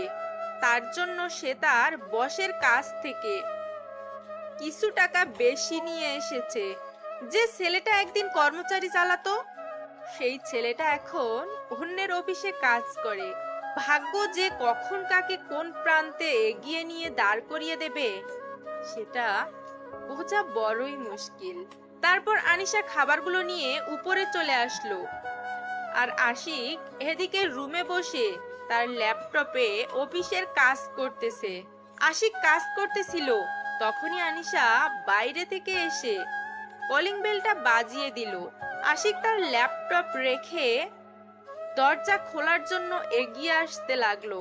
তারপর আশিকের রুমের দরজাটা খুলে দিয়ে মাথা নিচু করে রয়েছে, তাই সামনে থাকা মানুষটা কাছে থেকে না দেখেই খাবারগুলো হাতে নিয়ে নিল। আর এদিকে আনিশা, সেও মাথা নিচু করে আছে, কোনো কথা বলতেছে না, খাবার প্লেট এগিয়ে দিয়ে দাঁড়িয়ে আছে। আপনি কি এখানে থাকবেন নাকি 2 দিনের ভেতর চলে যাবেন? যদি 2-1 দিনের ভেতরে চলে যান তাহলে যে টাকাটা হয় সেটা এখন অগ্রিম দিতে হবে। আনিশার কথা শুনে আশিক চোখ তুলে সামনের দিকে তাকিয়ে যে মানুষটাকে দেখতে পেল, সে কল্পনা করতে পারেনি যে এইভাবে তার এই প্রিয় মুখটা সে দেখতে পারবে। আনিশার এই রকম অবস্থা আশিক কখনো কল্পনা করতে পারেনি যে সেই মানুষটার সাথে আবার দেখা হবে। তুমি এখানে কাজ করতেছো? আপনার কোথাও ভুল হচ্ছে মনে হয়। আর আপনি কি বলতেছেন আবোল তাবোল? আমি আপনাকে টাকার কথা বলতেছি। আমাকে চিনেও না, না চেনার ভান করতেছো, এটা কিন্তু ঠিক না। কতদিন পর তোমার দেখা পেলাম আর তুমি আমার সাথে এরকম ব্যবহার করতেছো। হাজিব কথা বলেছেন আপনি। আমি আপনাকে চিনি না, না চেনার ভান করব কিসের জন্য? আপনাকে তো আমি কখনো দেখিইনি। দেখো আনিসা, আমি তখন ভুল করেছিলাম, আমার ভুলের প্রায়শ্চিত্ত হয়েছে। আমি তোমাকে পুরো বাংলাদেশে খুঁজতেছি। আপনার কোথাও ভুল হচ্ছে। আপনি প্লিজ যদি আমার প্রশ্নের উত্তরটা দিয়ে দেন তাহলে খুব ভালো হয়। তুমি কেন আমার সাথে এরকম করতেছো? কেন আমাকে দেখেও না দেখার ভান করতেছো? কেন আমাকে চিনেও না চেনার ভান করতেছো? আমার সাথে এত রাগ তোমার? আমার ফালতু কথা বলার সময় নেই। আমি এখানে কাজ করি, আমাকে সময় অনুযায়ী সব কাজ করতে হয়, তাই আমার কাছে সময় একটা মূল্যবান সম্পদ। দেখো, তুমি আমাকে ভুল বুঝতেছো, প্লিজ ক্ষমা করে দাও না।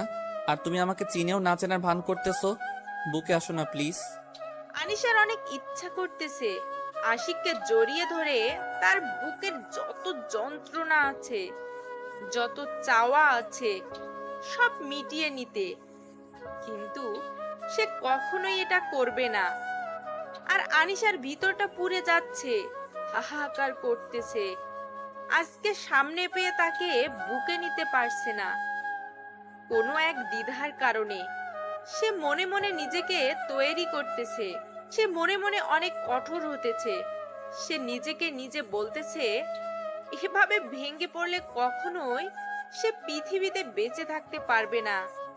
তাকে অনেক কঠিন কথা বলতে হবে, কঠিনের থেকেও কঠিন। কথা না বলে কোথায় যাচ্ছ? আমার সাথে তোমাকে কথা বলতে হবে, আর আমার প্রশ্নের উত্তর তোমাকে দিতেই হবে। আমি কারো কথা শুনতে বাধ্য না, আর আপনাকে যেটা বলেছি সেটার উত্তর দেন। আপনি কি এখানে থাকবেন নাকি চলে যাবেন 2-1 দিনের মধ্যে? এই নাও তোমার টাকা, আর এখন আমার কথার উত্তর দাও তুমি, না হলে কিন্তু কি করব ভেবে পাচ্ছি না। এভাবে কথা বললে কিন্তু এখান থেকে জীবিত ফিরে যেতে পারবে না। বুঝতে পারতেছেন? এখানেই মেয়েটা গুম করে দেব। তুমি কেন আমার সাথে এরকম করতেছো? আমি কি ক্ষমা পাওয়ার যোগ্য না? আমাকে কি ক্ষমা করা যায় না?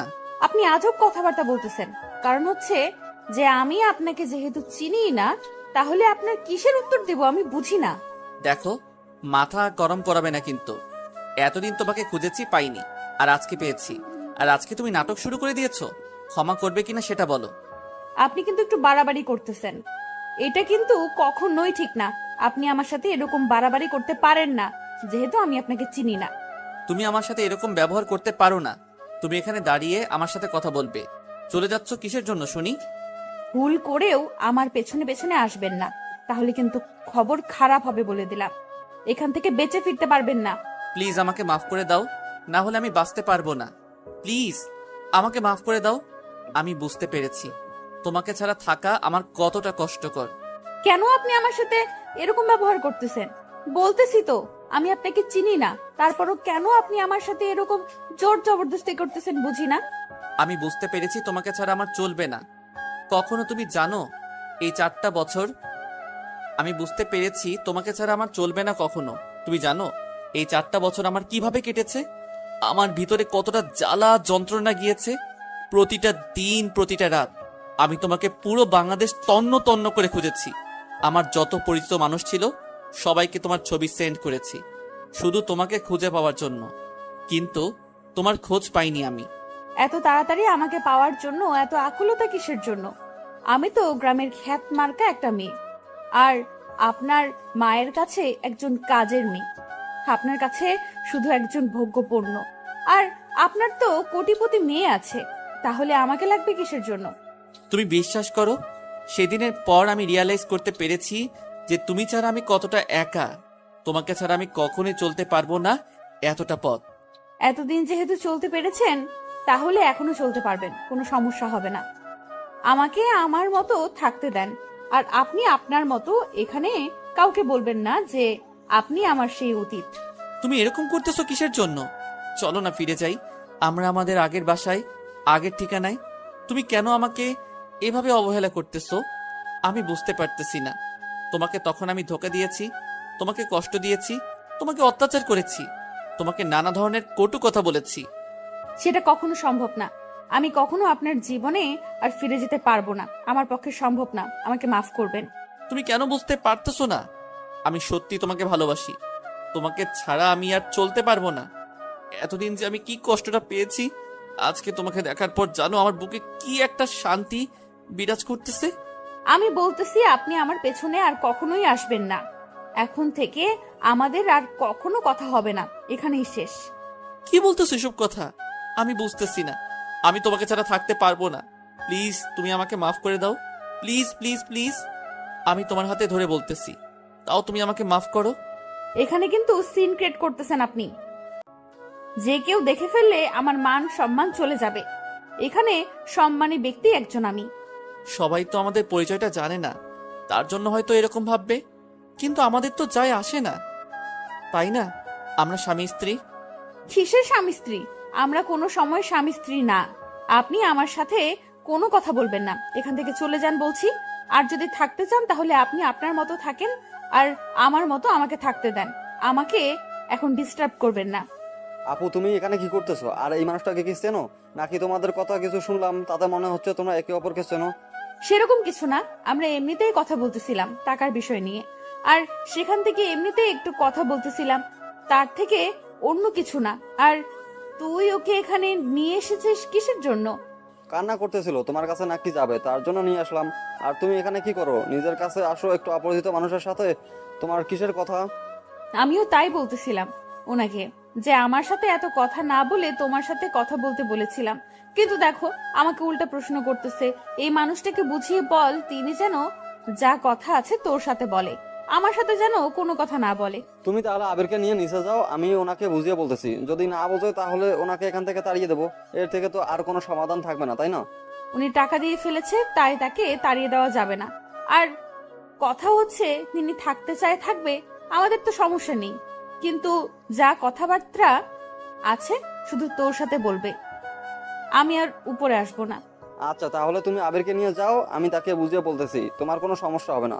তোকে এখানে কোনো কথা বলতে হবে না, তুই চুপচাপ আমার সাথে আয়। এখানে তো আর কোনো কথা বলা লাগবে না, সেটা তো বলেই দিলাম। উনি তো শুনে নিয়েছে, তাই না? ছেলেটা কিন্তু অনেক কিউট হয়েছে। আর কতদিন এভাবে চলবে? সে তো একা একা আর বড় হতে পারবে না। লোকটা কি বলতেছে আপু, আর আমি কি ধরে নিতে পারি এই ব্যক্তি তোর অতীত? তোকে এখানে থাকতে হবে না, তুই চল তো আমার সাথে। আর ওনার যা লাগে আমি সব কিছু দিয়ে রেখেছি। আর রাতের আগে কোনো কথা বলা লাগবে না। উনি কাজের সন্ধানে এসেছে, কাজ করুক, আমাদের কি? আমি যেটা বলেছি ভেবে দেখো। কিন্তু আমি কিন্তু তোমাকে না নিয়ে এখান থেকে কোথাও যাব না, সেটা মাথায় রেখো। আপনি এসব কি বলতেছেন?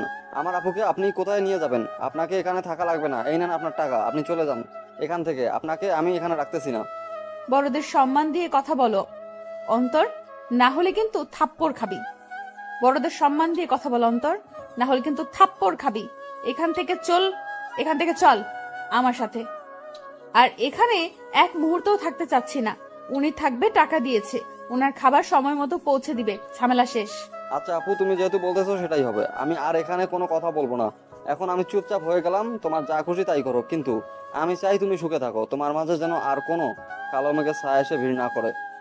আচ্ছা, তাহলে আর কোনো কথা হচ্ছে না এখানে। যে যার মতো আছে থাকবে, আমরা কেউ কাউকে ডিস্টার্ব করব না। সে যেন আমাদের কাউকে ডিস্টার্ব না করে, তাহলেই চলবে। তুমি এত কথা বলতেছো কিসের জন্য আমি বুঝতেছি না। তুমি চলো আমার সাথে, আর এখানে এক মুহূর্ত তোমাকে দেখতে যাচ্ছি না। তোমার উপর আসা নিষেধ। অন্তর, আবির, আনিশা তিনজনের নিচে চলে আসলো। কিন্তু আনিশার মনের ভিতর অজানা একটা মায়া কাজ করতেছে। সে নিজের অজান্তেই পিছনে ফিরে আশিকের দিকে এক পলক তাকিয়ে নিল। যখন আনিশা আশিকের দিকে তাকিয়েছিল, আশিক তখন আনিশার দিকে তাকিয়ে চোখ মেরে দিল। আনিশা তখন আশিকের দিকে রাগী দৃষ্টিতে তাকিয়ে রইল। আর আশিক তখন তার সেই মায়াবী মুস্কি হাসিটা দিয়ে দিল, যেটা দেখে আনিশা সহজেই আশিকের প্রেমে বারবার পড়ে যায়। কিন্তু সে নিজেকে এতটাই কঠিন করে তুলেছে যে এখন সেই মায়াটা আর কাজ করে না আশিকের উপর। তারপর আনিশা আবিরকে কোলে তুলে আদর করলো, কপালে একটা চুমু এঁকে দিল। আর আশিক সেটা দেখে রাগে ফুঁসতে লাগলো, কারণ তার ছেলে তার সামনে থেকে চলে যাচ্ছে। কিন্তু সে কাছে নেওয়ার মতো সাহস পাচ্ছে না, কারণ সে তো একটা অপরাধী। তার অপরাধের ক্ষমা হয় না। সে যে ভুলগুলো করেছে সেটা কখনোই ক্ষমা পাওয়ার মতো না। কারণ যখন সে প্রেগনেন্ট ছিল তখন তো আশিক তাকে দূর দূর করে তাড়িয়ে দিয়েছিল তার বাসা থেকে। একটা মেয়ের যখন স্বামীকে সব থেকে বেশি কাছে থাকা প্রয়োজন, তখনই তো আশিক তাকে দূরে ঠেলে দিয়েছিল। কিন্তু আশিক মনে মনে ভাবতেছে সে এরকম ভুল আর কখনো করবে না। সেটা ভেবে মুস্কি হাসি দিয়ে সে রুমের ভিতর চলে আসলো, আবার ফোনটা হাতে নিল।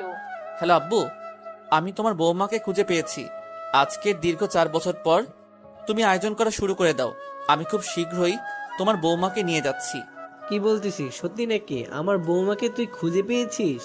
আর তার এখন কি অবস্থা? আমি তার কাছে যাব, তুই আমাকে ঠিকানা সেন্ড কর, আমি আজকে রওনা দেব। তোমাকে এখানে আসতে হবে না, আমি খুব তাড়াতাড়ি তাকে নিয়ে বাসায় ফিরে আসব। আর তুমি টেনশন করবে না। আর তোমার একটা ফুটফুটে নাতি আছে। কি বলতেছিস তুই, সত্যি নাকি? এটা তাহলে তো আমি আর এখানে থাকছি না। তুই কোথায় আছিস আমাকে তাড়াতাড়ি ঠিকানা সেন্ড কর, আমি এক্ষুনি রওনা দেব। আচ্ছা, আমি তোমাকে মেইল করে ঠিকানা সবকিছু পাঠিয়ে দিচ্ছি। তুমি এসে তাদেরকে একটু ম্যানেজ করো। তোমার বৌমা আমার উপর অনেক রাগ করে আছে, যার জন্য আমার সাথে কথাই বলতেছে না। তোর বাপ থাকতে তোকে এত টেনশন করতে হবে না। আমি যাচ্ছি তো, দেখবি সব ঠিকঠাক হয়ে যাবে। আর তুই তাকে নিয়ে ফিরে আসতে পারবি। আর আমি একটা খেলার সঙ্গী পেলাম। আচ্ছা আব্বু, তাহলে তোমার সাথে পরে কথা হবে। এখন আমি ফোনটা রাখতেছি, তোমার সাথে পরে কথা বলবো এই বিষয় নিয়ে। আর তোমাকে ঠিকানা সেন্ড করতেছি, তুমি চলে আসো। কি নিয়ে এত টেনশন করতেছো তুমি? বুঝতেছি না, এত সমস্যা কিসের? আমি আবার কি নিয়ে টেনশন করব? আমি তো ঠিক আছি। আর আমাকে দেখে কি মনে হচ্ছে আমি টেনশনে আছি? এখন আমাকে কাজ করতে হবে, আমাকে কাজ করতে দে। আপু দুলাভাই কিন্তু দেখতে অনেক হ্যান্ডসাম, দেখতে সত্যিই অনেক সুন্দর, তাই না? তুই যদি আর একবার আমার সামনে এমন নোংরা মানসিকতার কথা তুলেছিস তাহলে কিন্তু তোর খবর আছে বলে দিলাম। তাই সাবধানে থাকিস, আর ওই মানুষটার সাথে কোনো কথা বলবি না। তুই শুধু কাজের কথা ছাড়া অন্য কোনো আজাইরা কথা তো বলবিই না। আচ্ছা আপু, তুমি যা বলবে তাই হবে, আমি কোনো কথা বলবো না, আমি চুপচাপ থাকবো, শুধু কাজের কথাই বলবো। এখন তাহলে তুমি কাজ করো, আমি আমার আব্বুর সাথে খেলা করি। তুমি এদিকে আসো, তোমার সাথে কথা আছে। আপনাকে আমি কি বলেছিলাম আপনি আমার সাথে কথা বলবেন না? তারপরও কেন আপনি এখানে এসেছেন? বললাম না কথা আছে। এত কথা বাড়াও কিসের জন্য? আমি কাজ করতেছি এখন, এখন আমি কোথাও যেতে পারবো না। আপনার সাথে আমার কোনো কথা নেই। আচ্ছা, আমার সাথে তোমার কোনো কথা বলতে হবে না। আমি আমার ছেলেকে নিয়ে যাচ্ছি, পারলে তুমি আটকে দিও আমাকে। কি বললেন? আরেকবার বলুন তো শুনি। আপনাকে এখানে আমি মেরে ফেলবো তাহলে। আমার সন্তানের দিকে যদি নজর দিয়েছেন। সন্তানটা তোমার একার না, তাই না? আমি যদি এখন কোর্টে যাই তাহলে কিন্তু আমার পক্ষে রায় দেবে। তার থেকে আমি কোনো ঝামেলা করতে চাচ্ছি না। আমি চাই না আপনার সাথে কোনো ধরনের ঝামেলা বাড়াতে। আপনি শুধু আমার লাইফ থেকে সরে গেলেই হবে। আমি আপনার কাছ থেকে ক্ষমা চাচ্ছি। এখন সব তোমার হাতে। তুমি কি আমার সাথে যাবে নাকি এখানে থাকবে? যদি এখানে থাকতে চাও তাহলে আমি আমার সন্তানকে নিয়ে যাব। কেন এরকম করতেছেন? আপনি তো চেয়েছিলেন যে আমি আপনার লাইফ থেকে সরে যাই, আমি তো সরে এসেছিলাম। তারপরও কেন আপনি আমার সাথে এমন করবেন? আমি এত কথা বলতে পারবো না। আব্বু আসতেছে এখানে, তুমি রেডি থেকো। আব্বু আসার পর আমরা এখান থেকে বেরিয়ে পড়ব। তোর এত বড় কলিজা, আমার আপুকে হুমকি দিচ্ছিস? তোকে আমি এখানে জ্যান্ত পুঁতে ফেলবো। দেখো ভাইয়া, তোমার সাথে আমার কোনো শত্রুতা নেই। এখানে তুমি তাকে আশ্রয় দিয়েছিলে, তাকে কাজের মেয়ের মতো খাটিয়ে দিয়েছো। আপনার এত বড় সাহস আমার আপুর নামে এরকম কথা বলতেছেন? আমি আমার আপুকে সবসময় মাথায় তুলে রেখেছি। সেটা তো আমি দেখতে পাচ্ছি, কি করতেছেন আর কি না করতেছেন। এখন কোনো কথা বলবেন না। এখানে আমাদের স্বামী স্ত্রীর মাঝখানে। কিসের স্বামী স্ত্রী? যখন আমার আপু মৃত্যু পথযাত্রী ছিল তখন কোথায় ছিল এই দাবি আপনার? তখন কোথায় ছিল এরকম বাবা হওয়ার অধিকার? আমি তার জন্য ক্ষমা প্রার্থী। আমি সত্যি অনেক বড় অপরাধ করেছি। আমি তার সাথে অনেক বড় অন্যায় করেছি। আমি তার কাছে জোরহাত করে ক্ষমা চাইছি। তারপর সে কেন আমাকে ক্ষমা করবে না? কেন, মানুষকে কি ক্ষমা করা যায় না? তার জন্য একটা মানুষের উপর চাপ প্রয়োগ করে তাকে এখান থেকে নিয়ে যেতে পারেন না। তিনি যদি যেতে চান তাহলে যাবে, আর যদি যেতে না চায় আপনার বাপেরও কাটাম নেই আপুকে এখান থেকে নিয়ে যাওয়া। দেখো ভাইয়া, তোমার সাথে আমি রাগারাগি করতে চাচ্ছি না। তুমি যেটা বলতেছো তোমার দিক দিয়ে ঠিক হচ্ছে, কিন্তু আমি যেটা করতেছি আমার দিক দিয়ে ঠিক আছে, কারণ আমি অপরাধী। তাই তুমি যেটা বলবে সেটা এখন আমাকে মাথা পেতে নিতে হবে। ভাইয়া, এরকম অমানুষের সাথে কথা বলে কোনো লাভ হবে না। তার থেকে তুই তোর কাজে মন দে, আমি আমার কাজ করতেছি। আর ওনাকে এখান থেকে চলে যেতে বল। আচ্ছা আপু, তুমি যেটা বলবে সেটাই হবে। ভাইয়া আপনি এখান থেকে চলে যান, আমাদের কাজের ডিস্টার্ব হচ্ছে। আপনি এখানে থাকলে আমাদের কাস্টমাররা কি ভাববে বলেন তো? পরিবেশটা নষ্ট হয়ে যাচ্ছে আমাদের এখানকার। আচ্ছা ভাইয়া, আমি কালকে চলে যাচ্ছি, কিন্তু আমি বউ আর সন্তানকে নিয়ে যাব। আমার আব্বু এখানে একটু পরে এসে পৌঁছাবে। আমি তখন এখান থেকে আমার সন্তানকে নিয়ে যেতে যাচ্ছি। আশা করি কেউ মানা করবে না। আচ্ছা, আপনি আপনার সন্তানকে নিয়ে যেতে চাচ্ছেন, তাহলে এখানে উকিলকে এনে নিয়ে যেতে হবে। কারণ আমরা এলাকার মানুষ সবাই জানি এই আপুটা কত কষ্ট করে তার সন্তানকে লালন পালন করেছে। আপনি এসে বললেন আর আমরা তাকে যেতে দিলাম, এত সহজ না। আচ্ছা তাহলে তাই হবে। আমি সবকিছু কমপ্লিট করি, তারপর আমার সন্তানকে এখানে নিতে আসব। আমি তাহলে আজকে সন্ধ্যার পর এখান থেকে বেরিয়ে পড়ব। তাহলে আপনার সাথে কোর্টে লড়াই করতেছি, আমরা প্রস্তুত। কারণ আমাদের তো আর উকিলের কেনার টাকা লাগবে না, আমার বাবা নিজে একজন উকিল। এত কথা হচ্ছে কেন? এখানে উনি ওনার সন্তানকে নিয়ে যেতে চাইলে আমরা দিয়ে দিব। কি বলতেছো আপু এসব কথা? তোমার মাথা ঠিক আছে? তুমি কি বলতেছো? মাথায় কি কিছু আছে? তুমি এত কষ্ট করে সন্তান লালন পালন করতেছো আর তাকে ছেড়ে দিবে এত সহজে? আমি চাই না আমার জন্য কারো কোনো ক্ষতি হোক, বা আমার জন্য আঙ্কেল এত বড় একটা ঝুঁকি নিয়ে কাজ করবে, তার সামনে কোনো বিপদ হতে পারে। কারণ খারাপ মানুষ কখনো মানুষের ভালো দেখতে পারে না। তুই তাহলে একা কিভাবে থাকবি? এতদিন ধরে না হয় আমাকে বলতিস যে তোর সন্তানকে নিয়ে তুই সারা জীবন কাটিয়ে দিবি, এখন? আমার কথা বাদ দে তো, এখন তোর কথা তুই ভাব, আর আমার যা কপালে আছে তাই হবে। আর এই যে মিস্টার, আপনি আপনার সন্তানকে নিয়ে যেতে পারেন, আমরা কেউ কোনো রকম বাধা প্রদান করব না। আমার সন্তান কেন? আমি সন্তানের মাকে নিয়ে যেতে এসেছি, আর সন্তানকে নিয়ে যেতে এসেছি। তাহলে একজনকে নিয়ে অন্যজনকে ছেড়ে দেব কিসের জন্য?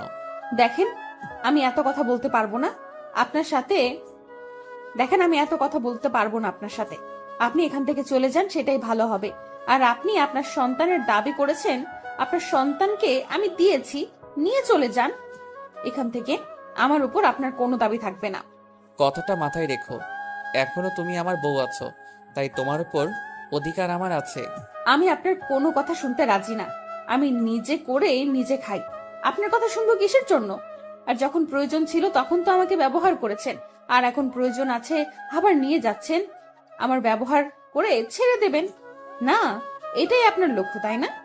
দেখো, আমি কোনো কথা বলতে চাচ্ছি না, যেটা বলতেছি সেটাই হবে। আমি কোথাও যেতে পারতেছি না এখান থেকে। আমি এখানেই থাকবো, এখানেই মরবো, এখানেই আমার মাটি হবে। আমি এখান থেকে কোথাও যাব না। আব্বু চলে এসেছে। দেখো, এখন তো একটু নিজেকে সামনে রাখো, নিজেকে কন্ট্রোলে রাখো। সামনে গিয়ে তাকে রিসিভ করে নিয়ে আসো। আমি পারবো না। কিসের জন্য যাব? আমার তো এখানে আপনাদের কাউকে চিনি না। সো আপনারা আপনাদের মতো থাকেন। এবার কিন্তু বাড়াবাড়ি হয়ে যাচ্ছে, ভালো হবে না বলে দিলাম। তাই যেটা বলতেছি সেটাই করো। আনিশা কোনো কথা না বলে চুপচাপ সে রান্নাঘর থেকে বেরিয়ে আসলো। তারপর গুটি গুটি পায়ে নিজের মুখে কাপড় মরিয়া দিয়া লোকটাকে রিসিভ করে আনলো। কালাম সাহেব এখন পর্যন্ত বুঝতে পারেনি যে এটা তার সেই আদরের বৌমা, যাকে তিনি নিজের থেকেও বেশি বিশ্বাস করতেন। আর সেই বাড়িতে আনিশার একমাত্র ভরসা ছিল এই লোকটি। তাই আনিশার নিজের অজান্তেই লোকটার কাছে চলে আসলো। কালাম সাহেব চুপচাপ মেয়েটার সাথে আসতে লাগলো, কিন্তু কালাম সাহেবের সন্দেহ হচ্ছে যে তার ছেলে না আসে মেয়েটা কেন আসলো এখানে। আর তারা তো এখানে দুজন আছে, তাহলে তাদের দুজনকে হাসি খুশি মুখে তাকে এখানে এসে রিসিভ করে নিয়ে যাওয়ার কথা ছিল। কিন্তু তার ছেলে বউ কোথায়?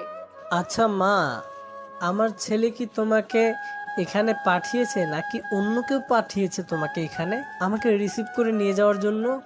আনিশা মহা বিপদে পড়ে গেল। কি বলবে না বলবে ভেবে পাচ্ছে না। সে যদি এখন কথা বলে তার কাছে ধরা খেয়ে যাবে, কারণ উনি একমাত্র ব্যক্তি যে সব সময় তার পাশে ছিল। তার মানে এখন যদি কথা বলে তাহলে ধরা খেয়ে যাবে, এটা শিওর। আনিশা কোনো কথা না বলে চুপচাপ বাড়িতে আসতে লাগলো।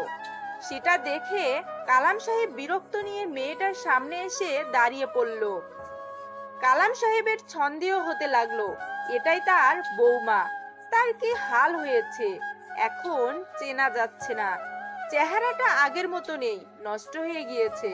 আমি তোমাকে যেটা বলেছি সেটার উত্তর দিচ্ছ না কিসের জন্য? আমি চিনে ফেলেছি। আপনাদের এরকম ঘটনা আমার ভালো লাগতেছে না। এক সময় বলেছিলেন যে বাসা থেকে বেরিয়ে না গেলে মেরে ফেলা হবে, আর এখন আমার পেছনে লেগে পড়েছেন কিসের জন্য? তুমি যেটা খুশি সেটাই বলতে পারো, আমি মাথা পেতে নেব, কারণ তুমি ভালো করে জানো আমার ব্যবহার। দেখেন বাবা, আপনারা এখান থেকে চলে গেলে আমি খুশি হতাম। আমি আমার সন্তানকে নিয়ে একটু সুখে থাকতে চাই। আমরা যে অশান্তিতে আছি তোমাকে ছাড়া, তুমি সেটা কেন বোঝো না? তোমাকে এই 4 বছর আমার ছেলে কোথায় না কোথায় খুঁজেছে। আমার মতো খ্যাত মার্কা মেয়েকে কেন খুঁজে যাবে? তার জন্য তো একটা মডার্ন বউ এনে দিলেই হইতো। তুমি যে মানুষটার উপর রাগ করে আছো সেই মানুষটা এখন আর পৃথিবীতে নেই। কি বলতেছেন এসব আপনি? আপনার মাথা ঠিক আছে? আমাকে মিথ্যা বলতেছেন। তুমি যখন বাসা ছেড়ে চলে এসেছিলে না, তখন সে তার ভুলটা বুঝতে পেরেছিল, আর তোমাকে খোঁজার জন্য রাস্তায় রাস্তায় সব সময় ঘুরে বেড়াইতো।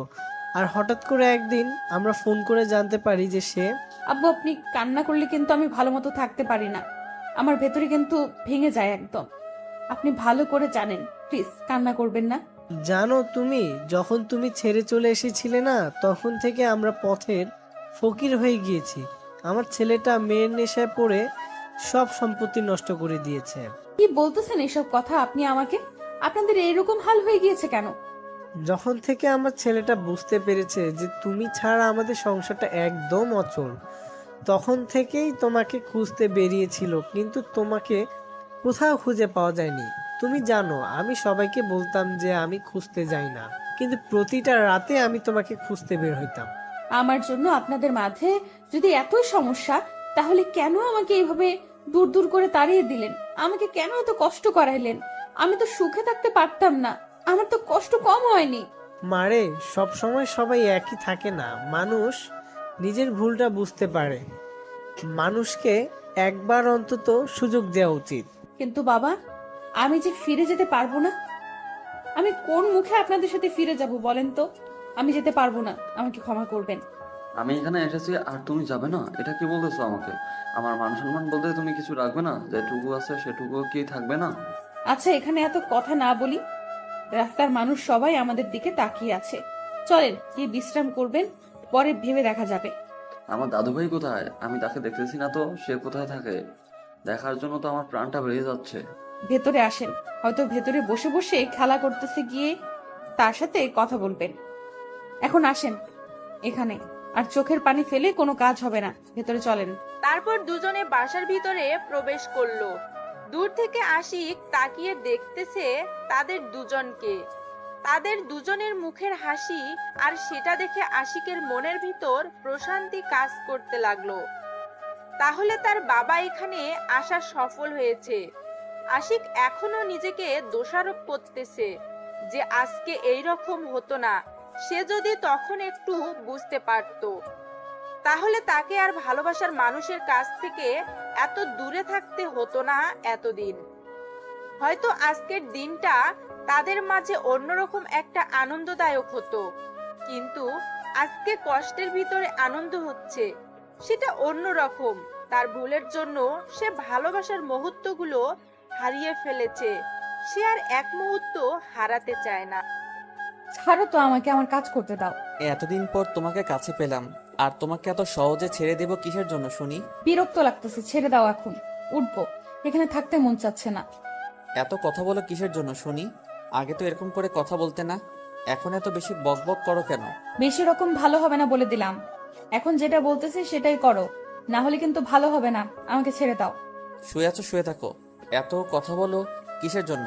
বিরক্ত করতেছো আমাকে। আমার হাতের কাজগুলো তো আমাকে করতে হবে, আর সেখানে তো তুমি কি সাহায্য করবে না। তাই তোমার এই ন্যাকামি দেখার সময় আমার নেই, আমাকে কাজ করতে হবে। অনেক কাজ করেছো, এখন তো একটু বিশ্রাম করবে, তাই না? এত কাজ কেমনে করো? এখন একটু শুয়ে থাকো আমার পাশে, আমার তো ভালো লাগতেছে। অতিরিক্ত ভালো লাগা আবার ভালো না, পরে আবার দূর দূর করে তাড়িয়ে দেবেন। সেটা থেকে আমি এখন থেকে কাজ করে খাই, পরে সমস্যা হবে না। আমাকে আর লজ্জা দিতে হবে না, এখন শুয়ে আছো, শুয়ে থাকো। আর একবার যদি নড়াচড়া করেছো, আমাকে ডিস্টার্ব করলে কিন্তু অত্যাচার শুরু করে দেব। সেটাই তো করতে পারবা, আর কি করতে পারবে? অসহায় মেয়েদেরকে তো সব সময় দুঃখ কষ্ট দিতে ভালো লাগে। অনেক হয়েছে, আর কোনো কথা শুনতে চাচ্ছি না। এখন একটু আমার বুকে শুয়ে থাকো মাথা রেখে। আমার যে কাজগুলো আছে সেগুলো কে করবে শুনি? আমাকে আমার কাজগুলো করতে দাও, আর এখন ডিস্টার্ব করবে না। আচ্ছা, কি আর করার, এত কথা বললে তো আর তোমাকে ধরে রাখা যাবে না। এখন আমাদের ছেলের একটা বোন দরকার, তাই না?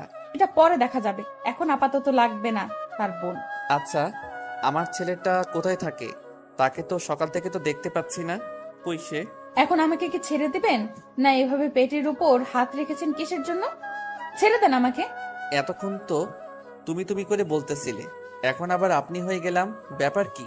এখানে কোনো ব্যাপার স্যাপার নাই, এখানে কোনো ব্যাপার স্যাপার নাই। এখন যেটা বলতেছি সেটাই করেন, না হলে কিন্তু আমি চিৎকার করতে বাধ্য হব। এখনো তুমি ছোট বাচ্চা না যে চিৎকার করবে। এখন তোমার একটা বাচ্চা আছে, তোমার একটা মান সম্মান আছে, তাই না? ভালো লাগতেছে না বলে দিচ্ছি, তারপরও কেন আপনি আমার সাথে জোর জবরদস্তি করতেছেন? বললাম তো পরে, এখন না। তাহলে কখন? আমি কিন্তু আর দেরি করতে পারবো না। কালকে থেকে যে পরিমাণ জ্বালাতন করতেছে। আমি আপনার কি ক্ষতি করেছি? আপনি কেন আমাকে সেখান থেকে নিয়ে এলেন? তারা কি কষ্ট পেয়েছে দেখেছেন? তাদের দিকে তাকিয়ে একবারও। তারা কি তোমাকে সেখানে বসিয়ে রেখেছিল যে তারা কষ্ট পাবে? তোমাকে দিয়ে তো তারা কাজ করিয়ে নিয়েছে, তাই? আপনার মতো স্বার্থপর মানুষ কখনো মানুষের ভালোবাসা দেখবে না, শুধু কাজগুলো দেখবে। সেটা ভালো করে জানি। আর তারা কি পরিমাণ যে আমাকে ভালোবেসেছিল সেটা আমার মন জানে আর আমি জানি। আর আপনার তো শুধু আর আপনারা তো শুধু উপরটা দেখেছেন। তুমি তাদের জন্য আমাকে এত কথা বলতেছো, আর তারা কি এমন হয়ে গিয়েছে তোমার যে তার জন্য আমাকে কথা শোনাচ্ছ? আপনি সেটা বুঝবেন না, কারণ একজন অভদ্র কুলাঙ্গার মানুষ কখনো মানুষের ভালোবাসা বুঝতে পারে না। যে শুধু টাকার উপরে সবকিছু ডিপেন্ড করে, টাকাই তার কাছে সবকিছু, সে কখনো মানুষকে ভালোবাসতে পারে না। তার প্রমাণ আপনি এখনই আমাকে দিলেন। দেখো, তুমি যেটা বলবে আমি মাথা পেতে নেব, কারণ আমি নিজের রাগকে কন্ট্রোলে রাখতে শিখে গিয়েছি তোমাকে হারিয়ে ফেলে। আমি চাচ্ছি না তোমার উপর আর রাগারাগি করতে। তুমি যা বলবে আমি মাথা পেতে নিব। আপনার লজ্জা করে না এসব কথা বলতে? আপনি কিভাবে বলতে পারলেন তারা আমাকে কাজ করিয়ে নিয়েছে? আমি যখন মৃত্যু পথযাত্রী ছিলাম তখন তারা আমার পাশে দাঁড়িয়েছিল, আপনি না। তখন তারা আমার দেখাশোনা করেছিল, আমার ছেলেটাকে তারা বড় করেছে। আমি শুধু মায়ের দায়িত্ব পালন করেছি, আর সেই ছেলেটা তো আমার ছেলেটাকে সব সময় মাথায় করে রাখতো। আমার ভুল হয়ে গেছে, আমাকে মাফ করে দাও। আমি আর তোমাকে এই বিষয় নিয়ে কোনো কথা বলবো না কোনো দিন। আপনি জানেন গ্রামের মানুষের কত সহজ সরল?